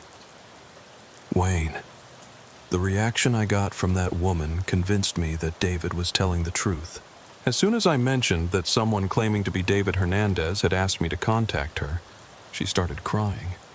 She said she'd never stopped believing that her husband was alive somewhere, even though the police had given up looking for him. Wayne felt a chill as he realized the emotional impact that Roy's phone call must have had on a woman who had been grieving her husband's disappearance for over 3 years. I told her some of what David had said, that he was alive but couldn't contact her directly because he was in danger. I didn't go into the details about the kidnapping and forced labor because I wasn't sure how much she could handle over the phone. How did she respond? Wayne asked. She asked me dozens of questions. Things only her real husband would know. She asked about their anniversary date, their children's names, where they'd gone on their last vacation. And Wayne, I had answers to all those questions because David had told me those exact details when we talked. Roy showed Wayne a handwritten note that contained personal information about David Hernandez's family, names, dates, addresses, and other details that would be difficult for a stranger to fake convincingly. She also told me something that made me realize how serious this situation really is, Roy continued. She said that about 6 months after David disappeared, she started receiving anonymous phone calls. The caller would tell her that David was dead and that she should stop asking questions about what happened to him. The calls were always from different numbers, and when she tried to trace them, they led to disconnected phones or fake accounts. Wayne was becoming increasingly convinced that Roy's story was genuine and that they were dealing with a serious criminal situation that required law enforcement intervention, despite David's warnings about police corruption. "Roy, this is bigger than just one missing truck driver," Wayne said. "If what you're telling me is true, there's a criminal organization that's been kidnapping people and forcing them into slave labor. We can't handle this on our own." Roy nodded reluctantly. "I know you're right, but I'm scared, Wayne. These people have been operating for years without being caught. They have resources, they have connections, and they've demonstrated that they're willing to kill people to protect their operation." Wayne understood Roy's fear, but he also knew that they had a moral obligation to help David and the other victims who were supposedly being held prisoner. "What if we contacted the FBI instead of local police?" Wayne suggested. "Federal agents would be less likely to be compromised by local corruption, and they'd have the resources to investigate a multi-county criminal operation." Roy considered this suggestion for a moment, then pulled out his phone and showed Wayne another news article he had found. "I've been doing research since I got home," Roy said. "Look at this. It's about a federal task force that's been investigating human trafficking and forced labor operations in the Southwest. They specifically mention cases involving truck drivers who've disappeared under suspicious circumstances." The article described a joint operation between the FBI, DEA, and Border Patrol that had been targeting criminal networks involved in human trafficking, drug smuggling, and forced labor. The task force had made several arrests and had been asking for public cooperation in identifying victims and witnesses. "There's a phone number here for reporting information about suspected trafficking operations," Wayne said, pointing to the bottom of the article. "Maybe this is the right place to start." Roy looked at the article and the phone number, but Wayne could see that he was still hesitant about getting involved with law enforcement. "What if I call them anonymously?" Roy suggested. "I could provide the information about David and the compound location without giving my own name or contact information." Wayne shook his head. "Roy, if this is real, those agents are going to need more than an anonymous tip. They'll need witnesses, evidence, and detailed information about the criminal operation. And they'll probably need David's testimony to build a case that can actually put these people in prison." Roy was quiet for a long moment, staring at his coffee cup and wrestling with the decision that could change his life and potentially put him in danger. Finally, he looked up at Wayne with an expression of grim determination. "You're right," Roy said. "If I don't do something, David and those other drivers will never get home to their families, and more truckers are going to disappear." Roy picked up his phone and dialed the number from the article. The FBI field office in Lubbock took Roy's call seriously, and within 2 hours he was sitting in an interview room with Special Agent Lisa Martinez, who specialized in human trafficking and organized crime investigations.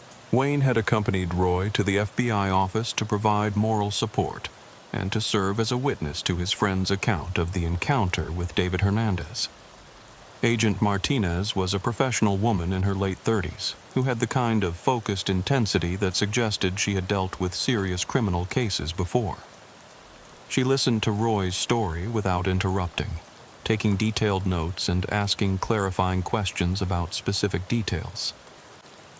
"Mr. Patterson, the information you've provided is consistent with other intelligence we've been gathering about forced labor operations in West Texas," Agent Martinez said after Roy had finished his account. "We've been investigating reports of missing truck drivers and suspicious activity in the region between Fort Stockton and the Mexican border." Wayne felt a chill as he realized that Roy's encounter with David might be connected to a larger pattern of criminal activity that federal agents were already tracking. "How many other cases are you investigating?" Roy asked. "Over the past 5 years, we've documented 17 cases of commercial truck drivers who disappeared under suspicious circumstances in this region.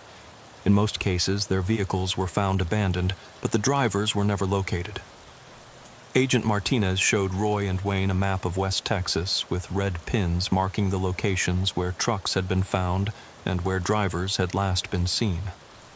"Look at this pattern," she said, pointing to the cluster of pins in the desert region between Fort Stockton and Sanderson. "Almost all of these incidents occurred within a 50-mile radius of the area where your contact claimed to have been held prisoner." The map made it clear that David's story was not an isolated incident, but part of a systematic pattern of criminal activity that had been ongoing for years. "What happens now?" Wayne asked. "We're going to need Mr. Patterson to work with us to reestablish contact with David Hernandez," Agent Martinez explained.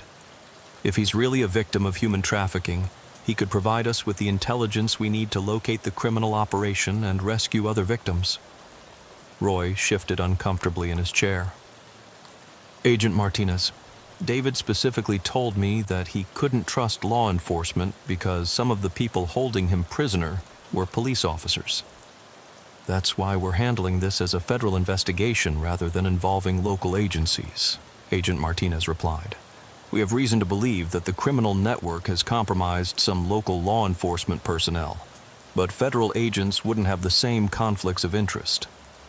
Agent Martinez explained that the FBI had been building a case against what they believed was a sophisticated criminal organization that used various forms of coercion and deception to recruit unwilling participants for illegal activities.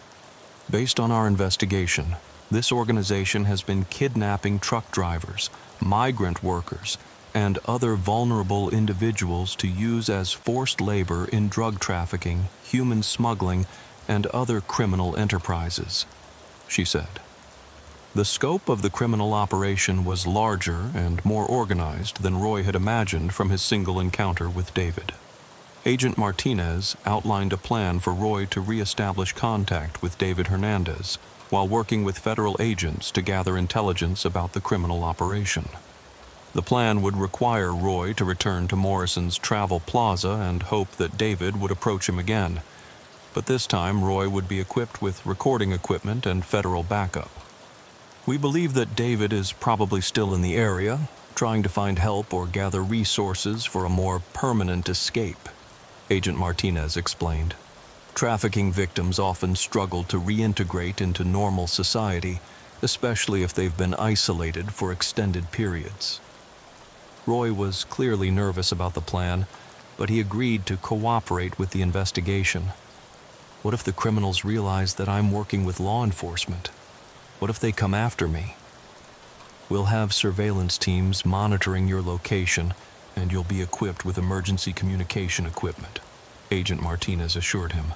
"If the situation becomes dangerous, we can extract you immediately." Wayne volunteered to accompany Roy on the operation, both to provide moral support and to serve as an additional witness to any information that David might provide. 2 days later, Roy and Wayne were back at Morrison's Travel Plaza, this time equipped with hidden recording devices and in radio contact with FBI surveillance teams positioned around the truck stop. The plan was for Roy to maintain his normal trucking routine while staying alert for any sign of David. The first night produced no results. Roy and Wayne spent several hours at the truck stop without seeing David or anyone matching his description. But Agent Martinez had warned them that establishing contact might require multiple attempts. On the second night, around 1:30 a.m., Wayne spotted a figure moving between parked trucks in the back section of the lot. The person appeared to be watching the main building while avoiding the well-lit areas near the fuel islands. "Roy, I think he's here," Wayne whispered into his radio microphone. Roy approached the area where Wayne had seen the figure, moving slowly and keeping his hands visible to show that he wasn't a threat. After several minutes of careful maneuvering through the parked trucks, Roy found David hiding behind a trailer. looking even more haggard and frightened than he had during their first encounter. "David, it's Roy Patterson. We talked 3 nights ago. I called your wife like you asked." David emerged from his hiding place, but Wayne could see that he was extremely agitated and paranoid. "Did you bring anyone with you?" David asked, looking around nervously. "Just my friend Wayne. He's another truck driver and he's here to help." David studied Wayne carefully, then seemed to reach a decision about trusting them. "I can't stay here long," David said. "They're looking for me. I think they know I escaped, and they're checking truck stops and other places where I might go for help." David's second encounter with Roy provided much more detailed information about the criminal operation that had held him prisoner for 3 years. Speaking in urgent, whispered tones while constantly watching for potential threats, David described a sophisticated network that was far more extensive than anyone had suspected. "There are at least 4 different compounds that I know of," David explained to Roy and Wayne. "They move prisoners between the locations every few weeks so that no one becomes too familiar with the local geography